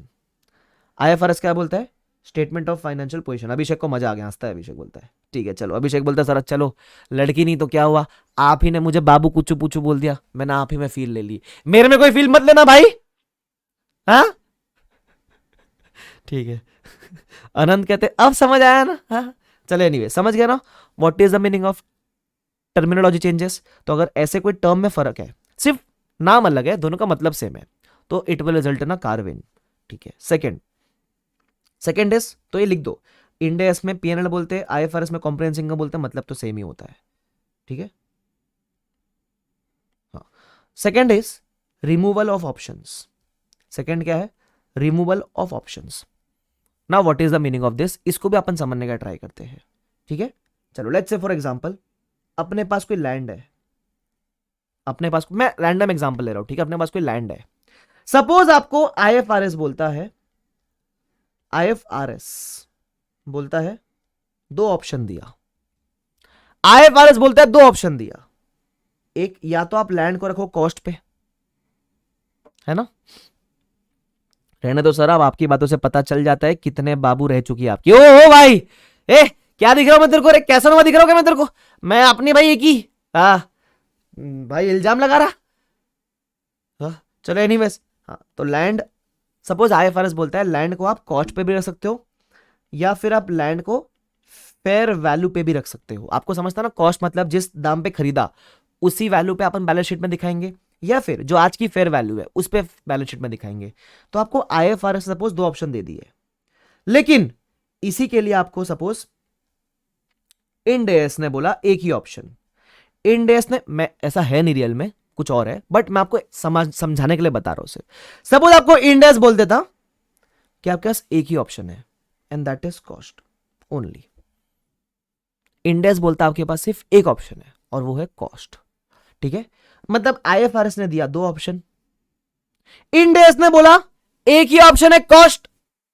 इसका मतलब इंड एएस ने आपके लिए एक ऑप्शन रिमूव कर दिया ना, इंड एएस ने आपके लिए एक ऑप्शन रिमूव कर दिया ना, है ना, उसको बोलते हैं रिमूवल ऑप्शन। अगर ऐसा रिमूवल ऑप्शन हुआ इंड एएस में तो वो कार्व इन है। तो वो क्या है? कार्व इन। मतलब आईएफआरएस ने दिया दो ऑप्शन, इंड एएस ने दिया एक ऑप्शन, कार्व इन। क्या तुमको समझ आता है ये वाली बात? अरे यस और नो, अरे यस और नो, अरे डैशिंग टू दस नो, अरे yes yes yes yes no. चलो एनीवेज ठीक है। तो if there is remove option carve in, ये दूसरा कार्व इन है। ठीक है, मैं आपको एक वैसे राज के बाद बताऊं, एग्जाम पॉइंट ऑफ व्यू से आपको नहीं मालूम करना है कि इन में क्या क्या आता है, आउट में क्या क्या आता है, लेकिन अगेन ये तो मालूम होना चाहिए ना दोनों में मिला के क्या क्या आता है। तो टर्म के चेंजेस आ गए, रिमूवल ऑफ ऑप्शन आ गया। ठीक है, उसके अलावा तीसरा, थर्ड ये दूसरा था। ठीक है, third, if there is no guidance under IFRS. अगर आईएफआरएस में कोई भी गाइडेंस नहीं है, मतलब किसी पर्टिकुलर ट्रांजैक्शन को लेकर, सपोज आईएफआरएस चुप है, चुप ऐसा चुप है आईएफआरएस, लेकिन इंड एएस ने उस ट्रांजैक्शन के लिए गाइडेंस दिया हुआ है। मतलब आईएफआरएस चुप है, चुप, लेकिन इंड एएस ने गाइडेंस दिया तो भी ये कार्व इन हो जाएगा। तुम समझ रहे हो? तो भी क्या हो जाएगा? ये कार्व इन। तो सर इसके एग्जांपल दो जरा। देता हूं एग्जांपल। सपोज कोई ट्रांजैक्शन है, एक्चुअली एक मर्जर का ट्रांजैक्शन है, मर्जर ट्रांजैक्शन। मैं एग्जांपल दे रहा हूं, ठीक है। एक्चुअली ये आता है 103 बिजनेस कॉम्बिनेशन में। तो एक मर्जर का ट्रांजैक्शन है, इसको कैसे ट्रीट करना है, इसका अकाउंटिंग के लिए, इसके अकाउंटिंग के लिए आईएफआरएस इज साइलेंट। आईएफआरएस क्या है? चुप।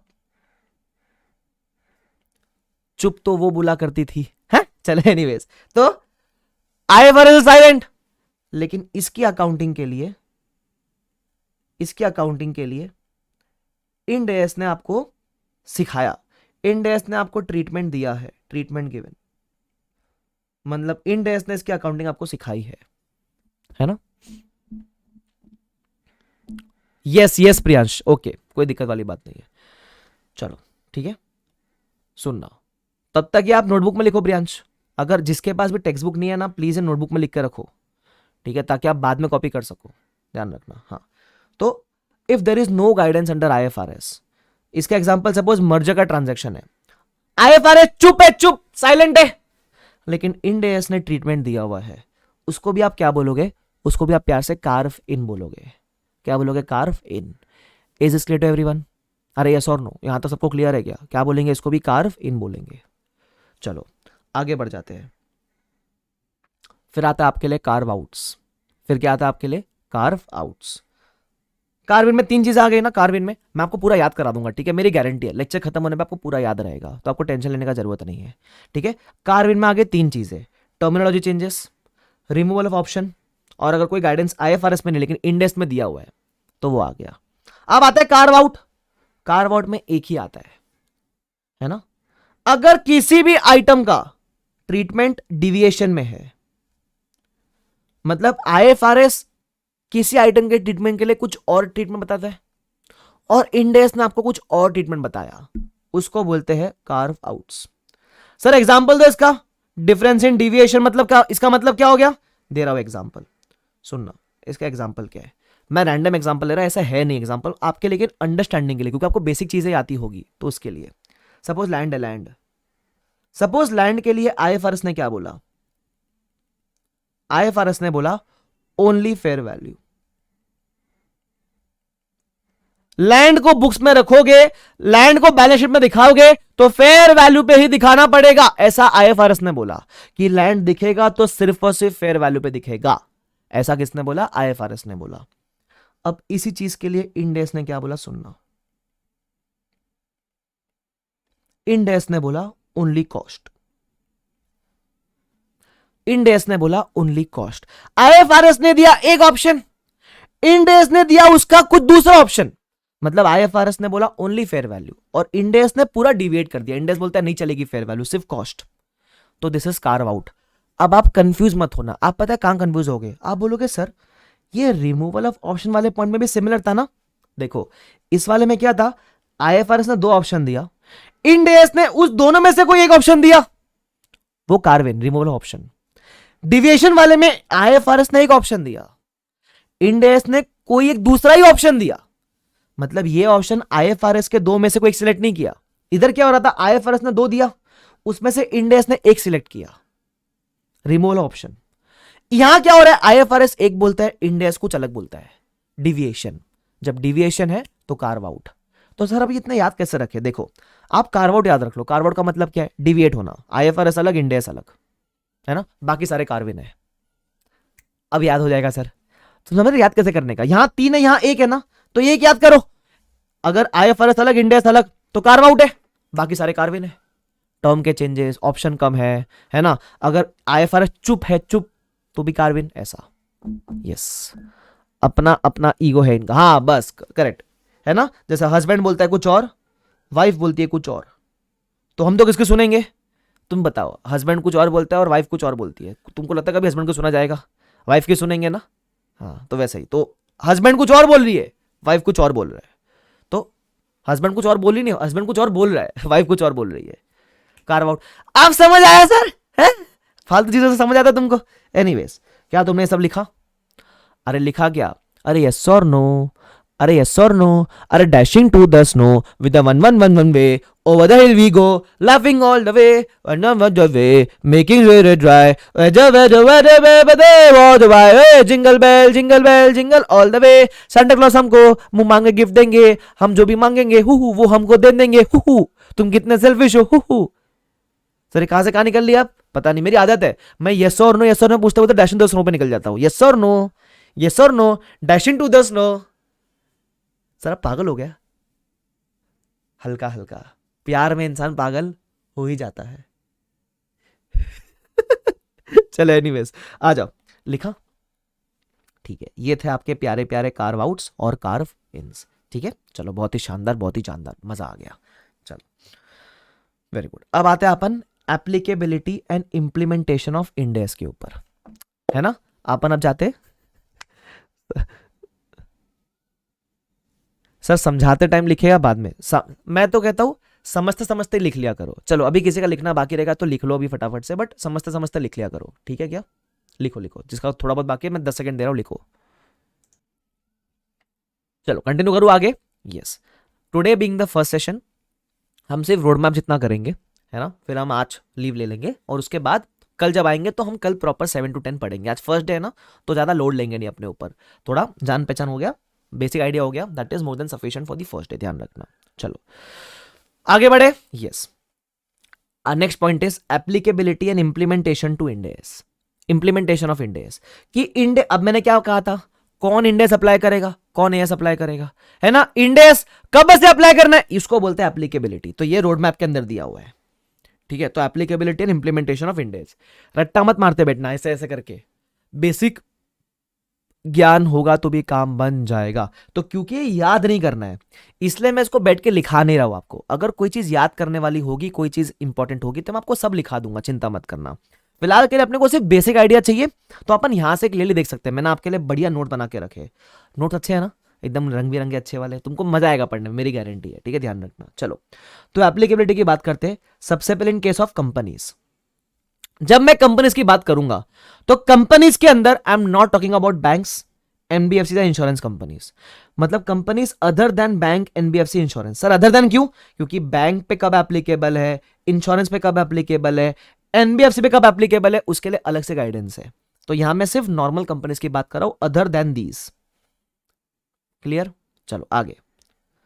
अब अगर किसी को वॉलंटरीली फॉलो करना है इंड एस, तो he could have applied Ind AS from 1 April 15। मतलब उसका फर्स्ट करंट ईयर क्या होता इंड एस का? It should have been 15-16 first current year. तो अगर आपको वॉलंटरीली, मतलब आपको इंड एस एप्लीकेबल नहीं है, फिर भी आपके अंदर चुल है कि आप अप्लाई करोगे इंड एस, तो कर ले। वॉलंटरीली जिंदगी में पहली बार इंड एस आया था 1 अप्रैल 15 से, ठीक है। अच्छा एक और बात वो नीचे लिखी हुई है दैट अगर आपने एक बार भी इंड एस अप्लाई कर लिया, Ind AS once applicable always applicable. एक बार शादी हो गई फिर खत्म कहानी, है ना, फिर तलाक वलाक नहीं चलेगा इधर, ठीक है। तो तलाक का एप्लीकेबिलिटी है ही नहीं, Ind AS once applicable always applicable. तो एक बार अगर आपने वॉलंटरी उठा लिया तो भाई खत्म हो गया, फिर हो गया रिश्ता। अब बेट अब सेल है ऐसे आकाश कंदे की तरह। देख रहा है विनोद कैसे एग्जाम्पल के बीच में हमने दुख बांट रहे हैं? हाँ, जो भी है तुम समझ गए। यस, तो voluntary you can apply from 1 April 15। तो ये तो सर बहुत समय हो गया, कब से? अभी तो अपन के कौन से ईयर में, और देखो ना कब की बात कर रहे हैं वो, एनीवेज मालूम तो होना चाहिए ना अपने को। तो voluntarily company could have applied from 1 April 15। अच्छा अब आता है मैंडेटरी बेसिस। मैंडेटरी में दो फेज आ गए, एक आ गया फेज 1 और एक आ गया आपका फेज 2। एक आता है फेज 1, एक आता है फेज 2। फेज 1 स्टार्ट्स फ्रॉम 1 अप्रैल 16। मतलब उसका पहला करंट ईयर कौन सा होगा? पहला करंट ईयर शुड बी 16-17, ठीक है। तो मैंडेटरी बेसिस पे किसको अप्लाई हो जाएगा? फेज 1 में। फेज 1 में तो अगर आप लिस्टेड या अनलिस्टेड कंपनी हो जिसका net worth is greater than equal to 500 crore, अगर आपका नेटवर्थ, तुमको नेटवर्थ समझता है क्या? जो आपके बैलेंस शीट के इक्विटी वाला का टोटल होता है, इक्विटी और रिजर्व एंड सरप्लस वाला टोटल, उसको बोलते हैं नेटवर्थ। तो अगर आपका नेटवर्थ 500 करोड़ या उससे ज्यादा है, अब ये नेटवर्थ कब का चेक करना है? नेटवर्थ आप चेक करना शुरू करोगे from 31 March 14 and thereafter. मतलब इस दिन पे अप्लाई करना है कि नहीं करना है, उसके लिए आप नेटवर्थ इस साल और उसके बाद का चेक करने का, ठीक है। तो अगर नेटवर्थ आपका कभी भी इस साल या इसके बाद 500 करोड़ या उससे ऊपर गया तो आपको फेज 1 में इंडेक्स अप्लाई करना पड़ेगा। फेज 1 में अप्लाई करना पड़ेगा, इसका यह मतलब होता है कि 16-17 से आपको अप्लाई करना पड़ेगा। कब से अप्लाई करना पड़ेगा? 16-17 से आपको अप्लाई करना पड़ेगा, ठीक है। इस बात का आप ध्यान रखना, क्लियर, ठीक है। फिर आता है, सिंपल है, फिर आता है फेज 2। फेज 2 आता है फ्रॉम 1 अप्रैल 17। दैट इज इनका करंट ईयर कब होगा? इनका करंट ईयर होगा फ्रॉम 17-18, ठीक है। फेज 2 में कौन फॉल करता है? सबसे पहले फेज 2 में तो तब आना जब या तो आपने वॉलंटियर अप्लाई नहीं किया है या फिर आप फेज 1 में फॉल नहीं किए। अब देखो, अगर आप वॉलंटियर अप्लाई करके बैठे हो तब तो यार आपको ऑलवेज एप्लीकेबल हो गया। अगर आप फेज 1 में फॉल कर गए तब तो आप इसी दिन से अप्लाई करना शुरू कर दिया रहेंगे ना। अगर आपने वॉलंटरी भी फॉलो नहीं किया और अगर आप फेज 1 में भी फॉल नहीं किए तो जाके फेज 2 चेक करेंगे ना। अरे तुम्हारी गर्लफ्रेंड भी नहीं, तुम्हारा लव मैरिज भी नहीं हो सकता, तब जाके अरे ढूंढेंगे ना। आप समझ आया सर? तो मैं भी यही कह रहा हूं, फेज 2 में कब आना? जब तुम यहां भी नहीं फॉल कर रहे हो, यहां भी नहीं फॉल कर रहे हो। अब फेज 2 में कौन आता है सुन लो, और फेज 2 में आए तो कब से अप्लाई करना है? फ्रॉम 17-18, है ना। अब फेज 2 में कौन आता है? सबसे पहला ऑल लिस्टेड कंपनीज, इस दुनिया की सारी लिस्टेड कंपनीज आएगी फेज 2 के अंदर, ठीक है। ऑल लिस्टेड कंपनीज पहला। अभी देखो, all listed companies full stop. इसका मतलब अगर आप लिस्टेड हो, आपका नेटवर्थ सिर्फ 5 करोड़ है, बड़ा, मैं रैंडम एग्जांपल ले रहा हूं, आपका नेटवर्थ सिर्फ 5 करोड़ है और आप लिस्टेड हो, तो फेज 2 में अगर लिस्टेड हो तो नेटवर्थ चेक मत करना, बराबर एप्लीकेबल हो गया। All listed companies full stop, listed हो एप्लीकेबल हो गया, खत्म कहानी। मतलब शादी की उम्र हो गई ना 30, करनी पड़ेगी। अब समझ आया सर? बस यही कह रहा हूं, लिस्ट फेज 2 में हम लिस्टेड के लिए नेटवर्क चेक नहीं करते हैं, लिस्टेड हो बात खत्म, इंडेक्स एप्लीकेबल, ठीक है, ध्यान रखना। आगे अगर अनलिस्टेड हो और अगर आपका नेटवर्क 250 करोड़ से ऊपर है, ऑफ कोर्स 250 करोड़ से ऊपर होना चाहिए, but up to 500 crore. Sir भाई अप टू, अरे 500 होता तो आप यहीं फॉल कर जाते ना फेज 1 में। अच्छा, तो अगर अनलिस्टेड हो और नेटवर्क 250 या उससे ज्यादा है तो आप फेज 2 में फॉल करोगे, ठीक है, ध्यान रखना। तो फेज 2 में लिस्टेड के लिए नेटवर्क चेक मत करना, सिर्फ अनलिस्टेड की हम नेटवर्क चेक करेंगे, ऐसा। Is this clear to everyone? Yes. तो सर इसको याद कैसे करेंगे? अरे बड़ा सिंपल है, कोई भी एक डेट याद कर। सपोज वॉलंटरी तुमने याद कर ली 1 अप्रैल 15 से था, तो मैंडेटरी के दोनों फेज एक एक साल बाद, फेज 1 1 अप्रैल 16 से, फेज 2 1 अप्रैल 17 से, सिंपल। अच्छा, वॉलंटरी में तो जिसकी मर्जी जो अप्लाई करना चाहे करेगा वो। फेज 1 में कौन आएगा? जो लिस्टेड या अनलिस्टेड है, having net worth of greater than equal to 500। Phase 2 में कौन आएगा? सारे लिस्टेड, और अनलिस्टेड अगर हो तो नेटवर्थ आपका 250 करोड़ या उससे ऊपर होगा तो आप फॉल कर जाओगे।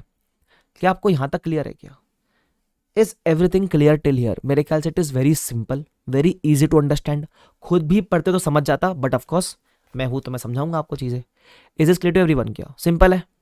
यस, ठीक है। अच्छा, एक और चीज, जहां जहां मुझे लगता है किताब में नोटिंग की जरूरत है वहां मैं किताब में नोट करवाऊंगा। जहां लगता है कि किताब में मार्क करके काम बन जाएगा तो मार्क करके पढ़ लेंगे। जैसे फॉर एग्जांपल, जैसे मैंने आपको ये समझाया तो मुझे लगा कि ये मुझे आपको लिखा के समझाना पड़ेगा, तो लिखा के समझाया, तो नोट बनाने का उस केस में। जहां मैं किताब में मार्क करवा रहा हूं तो किताब में मार्क कर लो, ताकि आपकी अच्छी मैपिंग हो जाएगी उस केस में। ठीक है, ध्यान रखना। चलो, क्लियर है? यस, तो फेज 1 भी समझ लिया, फेज 2 भी समझ लिया। सिंपल है, एकदम सिंपल। यस, अब कुछ बेसिक नोट्स दिए गए हैं, वो नोट्स भी हम पढ़ लेते हैं। ठीक है, सबसे पहला है नेटवर्थ कब का चेक करना है। नेटवर्थ आपको चेक करना शुरू करना है 31 मार्च 14 एंड देयर आफ्टर का। ठीक है, मतलब 2 साल पहले का नेटवर्थ चेक करना शुरू करना। उसके अलावा ये मैंने ऑलरेडी बताया आपको, इंडेस वंस एप्लीकेबल, ऑलवेज एप्लीकेबल, एक बार अप्लाई हो गया बाहर नहीं निकल सकते।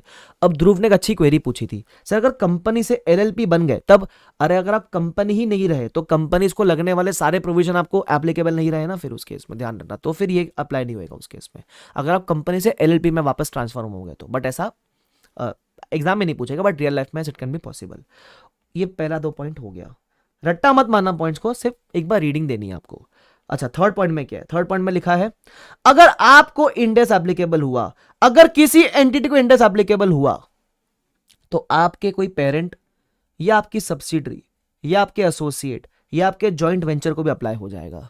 मतलब अगर आपको डेंगू हुआ तो पूरे खानदान को डेंगू, आपको इंडेस तो पूरे खानदान को इंडेस अप्लाई करना पड़ेगा। अब ये parent, subsidiary, associate, joint venture कौन है? आपने शायद एएस में सुना रहेगा, द टर्म ऑफ सब्सिडरी। अगर आपका किसी भी कंपनी में मोर देन 50% स्टेक है तो सब्सिडरी होती है। एसोसिएट के अंदर आता है 20 से लेकर 50% स्टेक। जॉइंट वेंचर में 2 पार्टीज का इक्वल स्टेक होता है या कॉमन कंट्रोल होता है, वैसा वो सब अपन डिटेल में इंडेक्स में ही पढ़ेंगे, बट जो भी है। तो अगर आपको एप्लीकेबल, अगर आपको लवेरिया हो गया तो पूरे खानदान को लवेरिया हो जाएगा भाई साहब। ठीक है, ध्यान रखना। चलो, रचना ने कहा सर सारे ईयर्स का 500 के ऊपर होना चाहिए कि एनी वन? अरे रचना, हर साल का 500 के ऊपर कैसे होगा? कोई भी एक साल का होना चाहिए 500 के ऊपर, हर साल का कैसे होगा? एक साल का होना चाहिए कोई भी। ठीक है, हाँ। तो एन एंटिटी कवर्ड इन इंडेस, तो उसके parent, subsidiary, associate, joint venture, पूरे खानदान को अप्लाई करवा देने का। ठीक है, उसके अलावा इंडेस जब अप्लाई करोगे तो आपके स्टैंड अलोन पे भी अप्लाई करना, और आपके सीएफएस, कंसोलिडेटेड फाइनेंशियल स्टेटमेंट्स पे भी अप्लाई करना। एक्चुअली इसमें दोनों में फर्क क्या होता है? सपोज आप पेरेंट कंपनी और आपकी कोई सब्सिडरी है, तो आपको पता है ना, अपन पेरेंट और सब्सिडरी का मिलाकर एक बनाते हैं, सीएफएस बोलते हैं उसको। तो ये जो पेरेंट है ये अपने खुद का भी बनाता है अकेले का, उसको बोलता है स्टैंड अलोन स्टेटमेंट्स, और ये सब्सिडरी के साथ भी बनाता है, उसको बोलते हैं कंसोलिडेटेड फाइनेंशियल स्टेटमेंट्स। तो जब इंडेस अप्लाई करेगा दोनों पे अप्लाई करना, सिंपल। ठीक है, is this clear to everyone? Yes. अब एक और चीज आगे, अगर आपकी parent, subsidiary, associate, joint venture कोई बैंक है या इंश्योरेंस है या एनबीएफसी है, तो उस केस में उन पे अप्लाई नहीं होएगा। सर क्यों? मैंने क्या बताया, हम एप्लीकेबिलिटी फिलहाल किसकी पढ़ रहे? कंपनीज की पढ़ रहे हैं। तो अगर आपके जो खानदान वाले हैं वो बैंक है, एनबीएफसी, इंश्योरेंस है, तो फिर उनके लिए तो हम रिस्पेक्टिव डेट चेक करेंगे। तो इन शॉर्ट, अगर आप पेरेंट हो और आपकी कोई सब्सिडरी है, और ये सब्सिडरी एक नॉर्मल कंपनी है, कोई बैंक वगैरह नहीं है, तो अगर आपको एप्लीकेबल तो इसको भी एप्लीकेबल। लेकिन अगर आप पेरेंट हो और आपकी सब्सिडरी सपोज बैंक होती, तो आपको एप्लीकेबल होने से इस पे एप्लीकेबल नहीं होगा। ये सब्सिडरी तो अपने बैंकिंग वाली कंडीशन चेक करेगा। ये सेम क्वेरी मेरे ख्याल से किसने पूछी थी? ऋषभ ने पूछी थी कि अगर सब्सिडरी बैंक, एनबीएफसी या इंश्योरेंस कंपनी है तो क्या उनको भी अप्लाई करना है क्या? The answer is no. तो उस केस में हम अपने पेरेंट ने क्या किया वो नहीं देखेंगे, हम तो अपने ही रिस्पेक्टिव क्राइटेरिया के हिसाब से जाएंगे। तो अगर आपकी जो parent, subsidiary, associate, joint venture, bank, insurance, NBFC थी, तो उस केस में वो तो इंडेस अपनी ही रिस्पेक्टिव डेट से अप्लाई करेंगे। I hope this is very much clear to everyone. Yes, चलो आगे बढ़ जाते हैं। उसके अलावा जब वो बोलता है लिस्टेड, तो लिस्टेड कभी कभी कोई कोई कंपनीज एसएमई एक्सचेंज पे भी होती है। एसएमई एक्सचेंज मतलब स्मॉल एंड मीडियम एंटरप्राइजेस, उनको इंडेक्स अप्लाई नहीं करना है, ठीक है। उसके अलावा जब इंडेक्स अप्लाई करोगे तो आपके कंपेरेटिव्स भी एज पर इंडेक्स होने चाहिए। What is the meaning of this? Suppose किसी करंट ईयर में आपने इंडेक्स अप्लाई किया, करंट ईयर में आपने क्या अप्लाई किया? इंडेक्स अप्लाई किया, तो आप पता है फाइनेंशियल में प्रीवियस ईयर भी दिखाते हो, तो आपको प्रीवियस ईयर का भी जो फिगर्स है वो एज पर इंडेक्स देने पड़ेंगे। Comparative should be presented as per Ind AS only. उसके अलावा जो कंपनीज ऊपर कवर नहीं होती है वो क्या अप्लाई करेगी? वो तो अपना प्यारा राज दुलारा एएस अप्लाई करेगी, बराबर। जिनका लव मैरिज नहीं हुआ वो अरेंज ही करेंगे, सिंपल। चलो ठीक है, तो मेरे ख्याल से this is very much clear to everyone. समझ के लेना, याद मत करना, याद करने वाली चीज मैं आपको बता दिया करूंगा, but I hope you are able to get a basic understanding of the things. मैंने आपके लिए चीजें बहुत कंसाइज करके ऑलरेडी दी हुई है, इसलिए आपके लिए समझना बहुत आसान हो जाएगा। और जब आप मॉड्यूल में खोलोगे तो there will be more lengthier paragraphs and everything. मैंने आपको चीजें, मैंने कुछ भी कट शॉर्ट नहीं किया है। I have try to concise things for a better summary, for a better understanding, तो आपके लिए ईजी हो जाएगा वो चीज। Is this clear to everyone? अरे यस और नो? चलो तो मैं आपसे सवाल पूछूं क्या कुछ, आप जवाब दोगे मेरे को? आप जवाब दोगे क्या मेरे को? चलो ठीक है, अब देखते देखते आपको याद हो जाना चाहिए, ठीक है। चलो मैं आपसे पूछता हूं, लिखना मत, सिर्फ मुझे जवाब दे देना। सपोज मैं कंपनी हूं, मैं कंपनी हूं और मुझे इंडेक्स अप्लाई करना है, ठीक है। अगर मुझे इंडेक्स वॉलंटरी अप्लाई करना है तो वॉलंटरी अप्लाई करने का डेट क्या था? That is my question. मुझे वॉलंटरी अप्लाई करना है तो मेरी डेट क्या थी वॉलंटरी वाली? Perfect answer, it was 1 April 15। और वॉलंटरी अप्लाई कर रहे हो तो इसके अंदर कोई नेटवर्क वगैरह चेक करेंगे क्या? अरे नहीं बाबा नहीं, वॉलंटरी अप्लाई कर रहे हो तो तुम्हारी मर्जी है, तुम ऑफ कोर्स क्राइटेरिया वगैरह नहीं देखोगे, तुम्हारी मर्जी है, जब चाहो तब अप्लाई करने का, ठीक है। आगे, अगर आपको इंडेक्स मैंडेटरी अप्लाई हो गया तो मैंडेटरी में कितने फेज थे? मैंडेटरी में कितने फेज थे? 2 फेज थे, फेज 1 एंड फेज 2, ठीक है। फेज 1 कौन से डे से एप्लीकेबल है? फेज वन कौन से डे से एप्लीकेबल है? तो मैंने आपको बताया था, मैंने बताया था कि क्या चेक करना एक एक साल के बाद, तो 1 अप्रैल 16 और 1 अप्रैल 17, परफेक्ट, ठीक है। अब फेज 1 में कौन सी कंपनीज आती है ये मुझे बता दो। फेज 1 में कौन सी कंपनीज आती है बताओ? याद है आपको लिस्टेड अनलिस्टेड जिसका net worth was greater than equal to how much?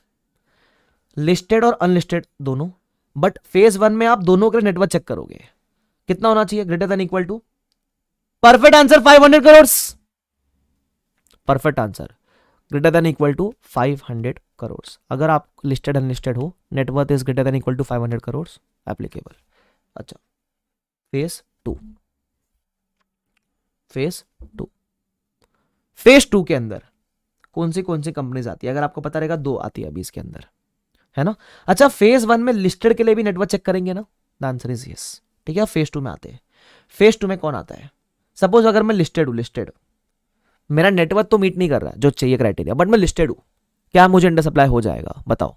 Phase 2 में मैं लिस्टेड हूं, मेरा कोई नेटवर्क मीट नहीं कर रहा है, बट मैं लिस्टेड हूं, तो क्या मुझे इंडेक्स अप्लाई हो जाएगा? सोच समझ के बताओ। The answer is perfect answer yes. अगर मैं लिस्टेड हूं तो मुझे इंडेक्स अप्लाई हो जाएगा, उस केस में नेटवर्क चेक मत करना ही मत फेज 2 के अंदर। उसके अलावा अगर मैं अनलिस्टेड हूं, अगर मैं क्या हूं? अनलिस्टेड हूं, अनलिस्टेड, तो अनलिस्टेड के लिए क्या चेक करेंगे? नेटवर्थ, और वो कितना होना चाहिए? Greater than equal to 250 crore. Very good answer. सबको समझा गया वाला पार्ट? अच्छा, अगर आपको कोई क्वेरी आती है तो टेंशन मत लो, जब मैं लेक्चर एंड करूंगा ना, तो लेक्चर एंड के पहले मैं आपसे पूछूंगा, आपको जो भी क्वेरीज है अपन ऐसा ही रखेंगे। जब अपन कंसेप्ट पढ़ रहे हैं तो कंसेप्ट पढ़ते समय क्वेरीज बीच में लेंगे तो फिर कंसेप्ट का फ्लो ब्रेक हो जाएगा, तो कोशिश करेंगे वो कंसेप्ट पूरा हो जाए उसके बाद अपन क्वेरीज ले। कभी कभी क्या होता है, आपके वो कंसेप्ट पूरा करने में क्वेरी सॉल्व हो जाती है, या फिर आपके तभी भी सॉल्व नहीं हुई तो कंसेप्ट पूरा होने के बाद क्वेरी पूछोगे तो कंसेप्ट भी खत्म हो चुका, तो बेटर अंडरस्टैंडिंग भी मिलेगी और फ्लो भी ब्रेक नहीं होगा। मेरे ख्याल से बेटर ऑप्शन है यस। बट आपको याद हो गया क्या ये वाला? देखो मैंने चाहता आपको कहा था याद नहीं करना है, बट बाय डिफॉल्ट याद हो गया ना? यस। अच्छा, उसके अलावा कुछ पॉइंट्स भी अपन ने पढ़े थे, तो जो बेसिक पॉइंट है मैं आपको याद करवा देता हूं क्या क्या थे, सुन लो। सबसे पहला, अगर नेटवर्क चेक करना है तो इस दिन या उसके बाद के फाइनेंशियल का नेटवर्क चेक करना, सिंपल है। इंडेक्स एक बार एप्लीकेबल, ऑलवेज एप्लीकेबल। उसके अलावा अगर आपको एप्लीकेबल तो पूरे खानदान को एप्लीकेबल, ठीक है। लेकिन एक बात ध्यान रखना, पॉइंट नंबर 5 इंपॉर्टेंट है। अगर आपका खानदान में, सपोज आपका एप्लीकेबल हो गया, आप कंपनी हो, आपका एप्लीकेबल हो गया, लेकिन आपकी एक सब्सिडरी है, अगर वो सब्सिडरी बैंक है, बैंक, तो क्या आपके एप्लीकेबल होने से इसको भी एप्लीकेबल हो गया क्या? नहीं। अगर आपकी parent, subsidiary, associate, joint venture कोई बैंक, इंश्योरेंस या एनबीएफसी है, तो उस केस में ये लोग मेन कंपनी के अप्लाई होने से ये भी अप्लाई करने चालू कर देंगे, वैसा नहीं है। इन लोग तो अपने रिस्पेक्टिव डेट चेक करेंगे। रिस्पेक्टिव डेट इनकी क्या है वो नीचे अपन पढ़ने वाले हैं, ध्यान रखना। तो इन शॉर्ट, अगर आप पेरेंट हो और आपकी कोई सब्सिडरी है, सब्सिडरी नॉर्मल कंपनी है, तो आपका एप्लीकेबल तो सब्सिडरी को भी एप्लीकेबल। लेकिन अगर आप पेरेंट हो और आपकी कोई सब्सिडरी है लेकिन सब्सिडरी बैंक है, तो आपको एप्लीकेबल होने से सब्सिडरी को एप्लीकेबल नहीं हो जाएगा, क्योंकि सब्सिडरी तो बैंक है ना, तो बैंक वाले अपना अलग से चेक करेंगे। I hope this is clear to everyone, ठीक है, ध्यान रखना। चलो वो रिवाइज हो गया। अब आते हैं, ये तो अपन ने ऊपर जो बात की वो किसके लिए बात की, वो कंपनीज के लिए मैंने बात करी थी, ठीक है। अब मैं बात करूंगा बैंक, अगर आप बैंक हो, अगर आप इंश्योरेंस कंपनी हो, या अगर आप एनबीएफसी हो, नॉन बैंकिंग फाइनेंशियल कंपनीज, ठीक है, अगर आप इन तीनों में से हो, तो फिर कैसे अप्लाई करना है। तो बैंकिंग और इंश्योरेंस के लिए पहले एक डेट दी गई थी, बट वो डेट रिवोक कर ली, and it has been deferred until further notice as per your syllabus. Real life में it might be applicable, but date दी थी एक बैंकिंग इंश्योरेंस के लिए, बट क्योंकि इनके लिए एप्लीकेबिलिटी करना इतना आसान नहीं है और स्टैंडर्ड्स इतने वेल ड्राफ्टेड नहीं थे उस समय फॉर देम, फॉर दीज, तो इसके लिए इनको जो एप्लीकेबिलिटी है वो अब तक डिफर कर दी गई है। वो डेट रिवोक करके डिफर कर दी कि जब हम बोलेंगे तब से अप्लाई करना, आज से मत अप्लाई करो, अभी मत अप्लाई करो। तो बैंकिंग और इंश्योरेंस को आज के टाइम पे इंडस एप्लीकेबल नहीं है, ऐसा मान लो, मतलब उनको अप्लाई करना अब तक बोला नहीं गया है, पहला। उसके बाद दूसरा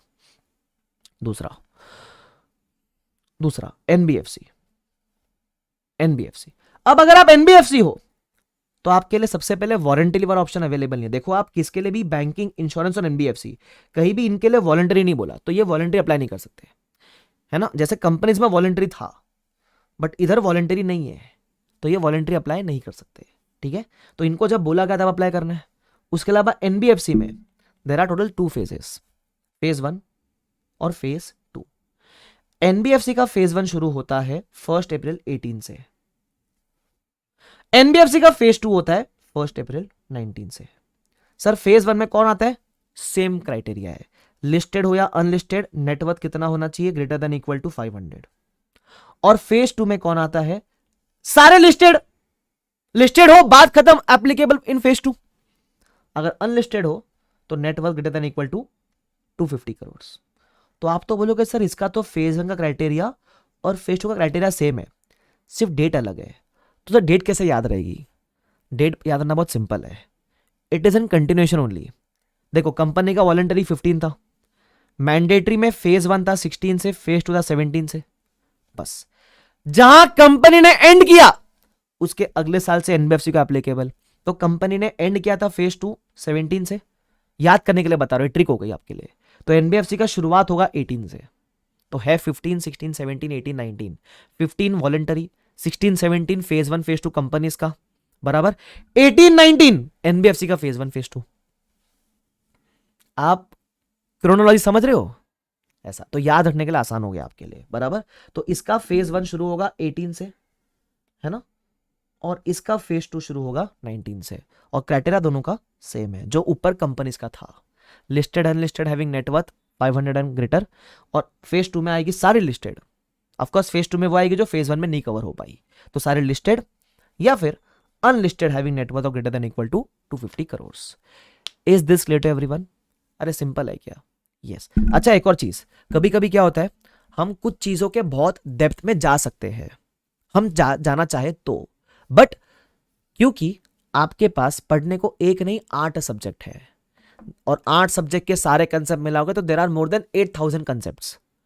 तो जिसके डेप्थ में जाने की जरूरत आपको है, मैं ले जाऊंगा आपको, है ना। जहां मुझे लगता है कि मुझे डेप्थ में लेकर जाना चाहिए, मुझे और डिस्कस करना है, और डिटेल में जाना है, तो जहां रिक्वायरमेंट है वहां ले जाऊंगा। जहां मैं आपको ऊपर ही तैर के रख रहा हूं, ऊपर ही तैरा के रख रहा हूं, तो आपको उतना उसी लेवल पे रहना है। जहां मैं आपको 4 फीट के पूल में ढकेल रहा हूं, तो वहां 4 फीट के पुल तक ही रहना, उसमें 7 फीट में जाने का जरूरत नहीं है। जिस पुल में 10 फीट में जाने का जरूरत है वहां 10 फीट में ढकेलूंगा, बराबर। तो एक बात का ध्यान रखना, मैंने कहा था ट्रस्ट मी, क्योंकि क्या होता है कभी कभी इररिलेवेंट कंसेप्ट के ऊपर भी अपन कोशिश करते हैं कि मैं डीप डाइविंग करूं, मैं और जानूं, it is going to be of no use, क्योंकि अभी नया है, वह फर्स्ट टाइम पढ़ रहे हो, फर्स्ट ऊपर से फर्स्ट लेक्चर है तो ज्यादा जोश रहता है कि अरे सब जान ले, ऐसा जरूरत नहीं है इतना। बेसिक बेसिक जैसे होता है ना नेटवर्थ में क्या क्या आ सकता है, वो सब की बातें मैं बहुत कर सकता हूं, बट नॉट रिक्वायर्ड, ध्यान रखना। ठीक है, चलो। Sir what if net worth is greater than 250 for only 1 year after 2014? तो एक ही साल ग्रेटर चाहिए भाई। ये जो क्राइटेरिया है ये कोई भी सिर्फ एक ही साल मीट करना है, ठीक है, ये हर साल मीट नहीं करना है। मैंने क्या बताया, एक बार मीट हो गया तो उस साल एप्लीकेबल, और इंडेस वंस एप्लीकेबल ऑलवेज एप्लीकेबल। समझा? आई होप भाई डाउट क्लियर हो गया आपका। चलो अरे आगे बढ़े क्या? चलो सर रिलेशनशिप वालों को याद कराने की जरूरत नहीं है, ऐसे ही उनकी डेट वाली मेमोरी स्ट्रांग होती है। मेरी तो नहीं है भाई, मैं तो भूल जाता हूं। एनीवे चलो समझा तुमको ये वाला पार्ट। अब एनबीएफसी वाले केस में नेटवर्थ कब का चेक करेंगे? तो नेटवर्थ इसका चेक करना है 31 मार्च 16 एंड देयर आफ्टर। सर उसमें 14 था, इसमें 16, ऐसा क्यों? ऐसा समझ लो नेटवर्थ अपन 2 साल पहले का देखना शुरू करते हैं। तो यहां देखो, यहां फेज 1 कब था? 16, तो नेटवर्थ देखना शुरू किया फ्रॉम 2 साल पहले 14 से। तो यहां फेज 1 क्या है? 18, तो नेटवर्थ देखना शुरू किया 2 साल पहले से, दैट इज 16 से। ध्यान रखना, क्लियर है वाला पार्ट? यस। उसके अलावा ये इंपॉर्टेंट है, voluntary adoption of Ind AS is not allowed in case of banks, insurance, NBFC. ये वॉलंटरी अप्लाई नहीं कर सकता लाइक कंपनीज, ठीक है। उसके अलावा there are few small banks, urban cooperative banks, regional rural banks, उनको अप्लाई करने का जरूरत नहीं है, are not required to apply Ind AS, ठीक है। वैसे तो सारी बैंकिंग को अप्लीकेबल हुआ नहीं है, बट स्टिल ध्यान रखना। और अगर आप बैंकिंग कंपनी हो, आप इंश्योरेंस हो, एनबीएफसी हो, अगर आपको एप्लीकेबल तो आपके भी पूरे खानदान को एप्लीकेबल, तो आपके होल्डिंग सब्सिडरी, जॉइंट वेंचर सबको एप्लीकेबल हो जाएगा। Other than those already covered under road map shall also apply Ind S. मतलब अगर आपको एप्लीकेबल तो आपके जितने भी फैमिली मेंबर्स है जिसको आज तक इंडेस एप्लीकेबल नहीं था उनको भी एप्लीकेबल हो जाएगा। उसके अलावा यहां भी आपको कंपेरेटिव्स वगैरह देना पड़ेगा। नेटवर्थ में क्या क्या आता है वो बेसिक आइडिया आपको दिया हुआ है, एक बार रीड कर लेना, इतना काम का वो होता नहीं है। कंपेरेटिव्स भी आपको देना पड़ेगा एज पर इंडेस, सिंपल, ध्यान रखना है वाला पार्ट, ठीक है। ये आपका क्या मैंने डिस्कस किया आपके साथ, रोड मैप डिस्कस किया। तो इसमें मैंने बैंकिंग का बात किया, इंश्योरेंस का बात किया और एनबीएफसी का बात किया। Is this clear to everyone till here? मुझे बता दो यहां तक सबको क्लियर है क्या? क्या आपको यहां तक कंफर्ट जोन है क्या? रट्टा नहीं मारना है, सिर्फ बेसिक समझ गया क्या आपको कि हाँ मुझे थोड़ा आइडिया आ गया, चलो कौन सी कंपनीज है, कौन से बैंक्स है, कौन सी एनबीएफसीज है, कौन बड़ी, सब बड़े बड़े लोग कवर्ड है। यहाँ देखो 500 करोड़ की बात चल रही, 250 करोड़ की बात चल रही, सब बड़े बड़े लोग कवर्ड है इधर। Is this clear to everyone till here? अगर यहां तक क्लियर है तो अब मेरे ख्याल से it is time to do a good revision. आज जो भी पढ़ा, अपनी एक हैबिट है, मेरी हैबिट है, और वो अपन पूरे बैच में फॉलो करेंगे कि जितना भी पूरे दिन में पढ़ा है उसको लास्ट में 5 से 7 मिनट्स में रिवाइज कर लेंगे। आज अपन ने वैसे ज्यादा कुछ कंटेंट नहीं पढ़ा है, अपन ने कुछ हैवी नहीं पढ़ा है, बट जो भी थोड़ा बहुत पढ़ा है, आदत तो आदत है, तो रिवाइज अपन सब कुछ करेंगे। Is this clear? चलो आ जाओ, ठीक है। तो मैं आपको रिवाइज कराना शुरू करता हूं, ठीक है। So we are going to start the revision of whatever we discussed today in 3, 2, 1 and go। अच्छा, सबसे पहले मैं ये सब चीजों की बात नहीं कर रहा कि बुक वगैरह बनाओ ये वो, ऑफ कोर्स, ठीक है, बट जो भी हो सीए बनना है, बन के निकलना है, आतंक मचाना है, अपने को आग लगा देनी है, ठीक है। वाई सीए बहुत जरूरी है, अपना याद रखना, वो वाई यहां भी रखना और किताब में भी लिख के रखना। अच्छा, उसके बाद मैंने आपको डिस्कस करके बताया था कि एफआर में मोस्टली आपका पूरा सिलेबस इंडेस के ऊपर डिपेंडेंट है। 2 पार्ट में डिवाइड किया, बताया कौन से इंडेस है। जैसे मैंने आपको इंडेस बोला, हम आ गए फर्स्ट टॉपिक के ऊपर, दैट इज इंट्रोडक्शन टू इंडेस, ठीक है। तो मैंने आपको इसके अंदर क्या क्या बताया, सिर्फ सुनते हुए चलो। इंडेस कहां से आया? इंडेस हमने अडॉप्ट किया फ्रॉम आईएफआरएस, आईएफआरएस को देखकर बनाया। आईएफआरएस में 2 तरह के स्टैंडर्ड एग्जिस्ट करते हैं, एक है आईएएस और एक है आईएफआरएस। आईएएस पुराने होते चल रहे थे, तो पुराने को रिवोक करके नया इशू करना शुरू कर दिया, ठीक है। तो अब हमने ये दोनों को अडॉप्ट करा है, तो नंबरिंग कैसे करें? तो जो IAS 1-2 है वो इंडेस 1-2 बनेगा, जो IFRS 1-2 है वो बनेगा इंडेस 101-102। पहला चीज। सेकेंड चीज, हमने इंडेस अडॉप्ट किया है फ्रॉम IFRS, तो उसको बोलते हैं हमने IFRS को कन्वर्ज करके बनाया है इंडेस। क्योंकि आपने कन्वर्ज किया है तो there will be some differences between AS Ind AS, उसको प्यार से बोलते हैं carve ins and carve outs, बराबर। तो इसलिए हम आ गए थे हमारे फर्स्ट चैप्टर के ऊपर ये सब डिस्कस करके, जहां हमको मालूम पड़ा ये इंडेस है IFRS कन्वर्ज्ड, और कुछ होते हैं डिफरेंस बिटवीन इंडेस एंड IFRS, उसको बोलते हैं carve ins and carve outs. अब क्या क्या इन में आएगा, क्या क्या आउट में आएगा, तो आउट का एक याद रखना, अगर डिविएशन है IFRS कुछ और बोलता, इंडेस कुछ और बोलता है, हस्बैंड बोलता है यहां जाना है, बीवी बोलती है वहां जाना है, तो जहां बीवी बोलेगी वहां जाने का है। तो आईएफआरएस ने बोला फेयर वैल्यू, इंड एस ने बोला कॉस्ट, तो we will follow Ind AS. Deviation है ना, आईएफआरएस ने एक बोला, इंड एस ने कुछ और ही बोल दिया। डिविएशन है तो कार्व आउट्स, बाकी सारे होंगे कार्व इन। अब कार्व इन में क्या क्या आ जाएगा, पहला आता है terminology changes. What is the meaning of this, end S बोलता है प्रॉफिट एंड लॉस, आईएफआरएस बोलता है कॉम्प्रिहेंसिव इनकम, इंड एस बोलता है बैलेंस शीट, आईएफआरएस बोलता है फाइनेंशियल पोजीशन, है ना, याद है क्या? हम बोलते हैं अभिषेक, उसकी गर्लफ्रेंड बोलती है अभी कुच्चू पुच्चू सोनू, ऐसा तो है तो अभिषेक ही ना, वो टर्म सिर्फ नाम चेंज कर दिया। उसके अलावा removal of option, in IFRS ने दिया दो ऑप्शन, कॉस्ट या फेयर वैल्यू, इंड एस ने ये दो में से कोई एक चुना, मैंने चुन लिया, है ना, तो वैसा, तो दोनों में से एक चुना आपने, एक ऑप्शन निकाल दिया आईएफआरएस का, कार्विन। उसके अलावा अगर आईएफआरएस चुप है, चुप, आईएफआरएस साइलेंट है किसी को लेकर, तो मर्जर वाले ट्रांजेक्शन को लेकर आईएफआरएस साइलेंट, इंड एस ने ट्रीटमेंट दे दिया, तो कार्व इन हो जाएगा। ठीक है, ध्यान रखना। ये हमने बेसिक कार्व इन कार्व आउट का मतलब डिस्कस किया था। अब कार्व इन कार्व आउट हर इंडेक्स के रिस्पेक्टिव इंडेक्स में अपन डिस्कस करेंगे। उसके बाद हम आते हैं applicability and implementation of index के ऊपर। ठीक है, कि इंडेक्स कब से किसको किसको एप्लीकेबल है। तो सबसे पहले एप्लीकेबल होता है कंपनीज को। कंपनीज के अंदर बैंक, एनबीएफसी, इंश्योरेंस की बातें मत करना, सिर्फ कंपनीज की बातें करेंगे। वॉलंटरी अप्लाई करना है तो 1 अप्रैल 15 से अप्लाई कर सकते हो। ठीक है, उसके अलावा मैंडेटरी के अंदर 2 फेज थे, याद है आपको, फेज 1 फेज 2। फेज 1 शुरू होता है 1 साल के बाद, दैट इज 1 अप्रैल 16 से। हाँ, फेज 1 में आगे कब आओगे, अगर आप लिस्टेड या अनलिस्टेड हो, having net worth of greater than equal to 500। ठीक है, फेज 2 में कब आओगे, 1 साल के बाद, दैट इज 1 अप्रैल 17 से। फेज 2 में कब आना, जब आप ना इधर आए हो ना इधर आए हो, तो फेज 2 में आना। और फेज 2 में कौन आएगा, अगर आप लिस्टेड हो, फुल स्टॉप, लिस्टेड हो, बात खत्म, एप्लीकेबल हो गया इंडेक्स। अच्छा, अगर अनलिस्टेड हो तो अब आपके नेटवर्क चेक करेंगे, 250 या उससे हायर होनी चाहिए, अगर ऐसा है तो आपको इंडेक्स एप्लीकेबल हो जाएगा। वॉलंटरी फेज 1 फेज 2 ध्यान रखना। ठीक है, उसके अलावा इसमें काम की बात है, अगर आपको एप्लीकेबल तो आपके पूरे खानदान को एप्लीकेबल। हाँ, अगर आपके खानदान में कोई बैंक वगैरह है तो उसको अप्लाई मत करना, क्योंकि बैंक वगैरह तो अपनी रिस्पेक्टिव डेट चेक करेंगे, सिंपल। ठीक है, इतना ध्यान रखना है, बाकी सब सेम है। उसके अलावा आता है बैंकिंग, इंश्योरेंस और एनबीएफसी के लिए। बैंकिंग इंश्योरेंस के लिए अब तक डिफरमेंट चालू, अब तक पता नहीं कब से अप्लीकेबल होगा। एनबीएफसी के लिए 2 फेज है, फेज 1 फेज 2। जहां कंपनी का फेज खत्म होता है वहां एनबीएफसी शुरू होता है। तो कंपनी का खत्म हुआ था 17 में बराबर, तो इसका फेज शुरू होता है 18 में। ठीक है, तो 18 से फेज 1 चेक करना, criteria same, listed unlisted, having net worth of greater than equal to 500। Phase 2 कब, सारे लिस्टेड, फुल स्टॉप, लिस्टेड हो फेज 2 में फॉल कर जाओगे। Unlisted having net worth of greater than equal to 250 crore. ध्यान रखना, यहां भी ध्यान रखना, यहां वॉलंटरी अडॉप्शन अलाउड नहीं था। उसके अलावा एक इंपॉर्टेंट लाइन, इंडेक्स जिंदगी में एक बार अप्लाई हुआ तो हर बार अप्लाई हो जाएगा। ठीक है, ध्यान रखना इस बात का। बस, तो अपन ने ये बेसिक चीजें डिस्कस करी थी। आई होप आपको आज का सेशन समझ आता है। मैं भी जा नहीं रहा हूं, I am there on the stream for 5 minutes. अगर आपको कुछ भी क्वेरीज है तो आप मुझसे पूछ सकते हो, और ऐसे मैं हर लेक्चर के एंड पे रहूंगा 5 से 10 मिनट, ताकि जो भी क्वेरीज आप मेरे से पूछ सकते हो, रिकॉर्डेड वाले, अगर आपको भी कोई क्वेरी आती है, टेलीग्राम ग्रुप पे आप एनरोल्ड हो, आप मुझे वहां पूछ सकते हो, आप मुझे पर्सनली मैसेज भी कर सकते हो। चिंता आपको करने की जरूरत नहीं है, मेरा फुल सपोर्ट अपने क्लास के स्टूडेंट्स के लिए रहेगा। ठीक है, तो अभी मैं फिलहाल आपसे जो भी आपको क्वेरी है पूछ लो। अगर मजा आया, ये बताओ, मजा आया आपको, समझ आया गया जो मैंने पढ़ा है, ये और नो बता दो, तो मुझे फटाफट से बता दो आपको कैसा लगा आज का सेशन। कुछ डाउट है तो वो भी पूछ लो। आई होप आपको ये तरीका कि पूरा पढ़ो फिर रिवाइज करो, उससे आपको पूरा रिकॉल हो जाता है। ठीक है, तो आई होप दैट हेल्प्स। बाकी कुछ क्वेरी है तो पूछ लो। चलो, if my subsidies LLP will index be applicable, no, company होनी चाहिए वो।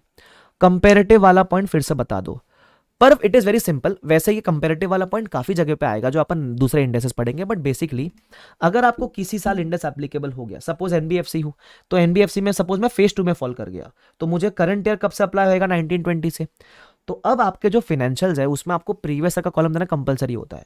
तो आपके प्रीवियस ईयर बनेंगे 18-19 के बराबर। तो जो आपने इंडेक्स इधर अप्लाई किया करंट ईयर में, वही सारे इंडेक्स आपको प्रीवियस ईयर में भी अप्लाई करके नए फिगर्स निकालने पड़ेंगे। इसके लिए हमारे पास एक इंडेक्स है, first time adoption of index, उसमें ऐसा बातें होती है, तो मैं ऐसा डिटेल में गया नहीं, जैसे मैंने कहा था। क्लियर? यस। चलो सर प्लीज एक बार एसएमई वाला बता दो, मेरा लैग हो गया था इंटरनेट। एसएमई कुछ नहीं, एसएमई का मतलब होता है स्मॉल एंड मीडियम एंटरप्राइजेस का एक्सचेंज। ऐसे 2 एक्सचेंज होते हैं, एक तो होता है बड़े कंपनीज का एक्सचेंज और एक होता है छोटी मोटी कंपनीज का एक्सचेंज। अगर आप छोटे मोटे एक्सचेंज पे लिस्टेड हो, वो वाले एक्सचेंज पे लिस्टेड है, सेमी एक्सचेंज पे, तो आपको इंडेक्स एप्लीकेबल नहीं है, फिर सिंपल। ठीक है, चलो। मोहम्मद साथ कहते हैं भाई मजा आ गया, क्या बात है। हसन कहते हैं डेली ब्रेक अराउंड 8:30 के आसपास होगा डेली बेसिस पे। ठीक है, चलो ठीक है। आकाश, अरे आकाश, मेरे नाम का एक स्टूडेंट भी आकाश, वाह, आकाश राहुल कहते हैं मजा आ गया सर, क्या बात है, ठीक है। अ, ठीक है, डन, डन फिरोज भाई, डन, ठीक है, डन। ठीक है। आयशा कहती है difference between इंडेस and AS, AS और इंडेस के बीच में भी डिफरेंस होते हैं। मैंने बताया था ना स्टार्टिंग में, वो हमको सिर्फ 3-4 टॉपिक के लिए पढ़ने हैं, उसको कार्विन कार्वर्ट नहीं बोलते, एएस इंडेस के डिफरेंस को डिफरेंस ही बोलते, बस ऐसा। ठीक है। टेलीग्राम लिंक व्हाट्सएप पे डाल देना, डाल दूंगा, ठीक है। ठीक है, उसके अलावा बैंकिंग का फोर्थ पॉइंट बता दो। अरे बैंक, इसका फोर्थ पॉइंट सिंपल है, अगर बैंक किसी, सपोज आप एनबीएफसी हो, आपको एप्लीकेबल, तो आप सपोज आप पेरेंट हो, तो आपकी कोई सब्सिडरी हो सकती है ना, तो अगर आपको एप्लीकेबल तो आपको पूरे खानदान को एप्लीकेबल, सिंपल, ठीक है। Yes Rishabh, it will be covered in that case, उस केस में कवर्ड हो जाएगा। गुड सेशन सर, मजा आ गया, थैंक यू सो मच आरती। अरे दो दो आकाश है भाई, एक आकाश कोई तो और, तो अभी आकाश गर्ग भी है, वो बोलता है मजा आ गया, वेरी गुड, ठीक है। At what time the recording will be uploaded, recording afternoon में अपलोड हो जाएगी डेली बेसिस पे। चलो, फेज 2 14/17 से तो रिजर्व 31 मार्च 14 के बाद से देखना शुरू करना, 31 March 14 and onwards and thereafter, ऐसा, ठीक है। नहीं नहीं, अभी नहीं आई है मानसी, यस करेक्ट। चलो तो thank you so much, I hope this helps, है ना। तो आई होप आपको मजा आ रहेगा। ये तो फर्स्ट डे है, तो शुरुआत है ना, शुरुआत तो अच्छी हो जाती है तो अंत अपना अच्छा ही होगा, और बैच में बड़ा मजा आने वाला है, मैं बता दूं, है ना, ठीक है। क्योंकि और एक बात बता दूं आपको प्लीज, आज क्योंकि आपने भले लिमिटेड पढ़ा है, 10 मिनट निकालना और किताब खोल के देखना कि आज क्या पढ़ा था, और तभी कल आना। अगर आज रिवाइज नहीं करोगे प्लीज मत आना, प्लीज मत आना, कल रिवाइज करके आना ही है आपको, ये हैबिट बिल्ड करनी है, इट इज अ हैबिट। और एक बार आदत लग गई ना चाहते हुए भी रिवीजन मिस नहीं कर पाओगे, बराबर, इट इज अ हैबिट। अगर आपने हैबिट लगा दी कि मैं रिवाइज नहीं कर रहा, तो वो हैबिट रह जाएगी कि कभी रिवाइज नहीं करोगे। अगर आपने आज से हैबिट लगा दी कि मैं रोज रिवाइज करूंगा बैठ के, जो पढ़ाया सर ने, 5 मिनट लगे, 10 मिनट लगे, 20 मिनट लगे, जितना भी समय लगे, एक बार बस खुल के देख लेना। आज तो कुछ सॉल्विंग नहीं की, सिर्फ देखा अपन ने, तो देख लेना जितना पढ़ाया मैंने, अगर उतना भी कर लिया ना, वो हैबिट बिल्ड हो जाएगी। और एक बार हैबिट बिल्ड हो गई ना, फिर आपको जिंदगी में आगे बढ़ने से कोई नहीं रोक सकता। सीए बहुत आसान हो जाएगा आपके लिए, डेली रिवाइज करोगे तो। प्लीज रिवाइज करके आना। पूजा कहती है गेट सेशन। नेहा कहती है सर शुभम केसवानी सर को बुलाओ ना क्लास में, पक्का बुलाऊंगा। अभी मैं मुंबई में रहता हूँ, दिल्ली में रहते हैं, तो किसी दिन उनसे मुलाकात हुई तो बुलाऊंगा पक्का, ठीक है।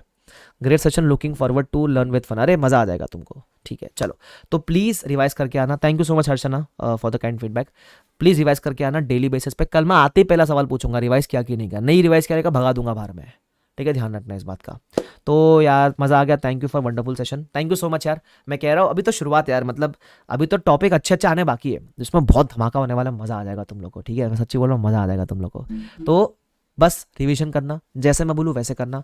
तुम्हारे जो एक्सपेक्टेशन, तुम्हारे जो उम्मीदें, तुम्हारा जो ड्रीम्स है, वो सब मैं पूरा करवा दूंगा, ठीक है। जो तुमको पैसा चाहिए, रिस्पेक्ट चाहिए, प्राउड फील करवाना, सब मैं करवा दूंगा, बस मेरी बात जरूर मान लेना यार, ठीक है। बाकी मेरे पे छोड़ दो, मैं करवा लूंगा तुमसे सब काम, ठीक है। तो इसलिए तो कहते हैं हैशटैग FR विद के, या फिर hashtag FR made easy with K, है ना। तो thank you so much everyone, bye bye everyone, take care, see you all, see you tomorrow morning 7 AM, ठीक है। चलो bye bye, take care everyone.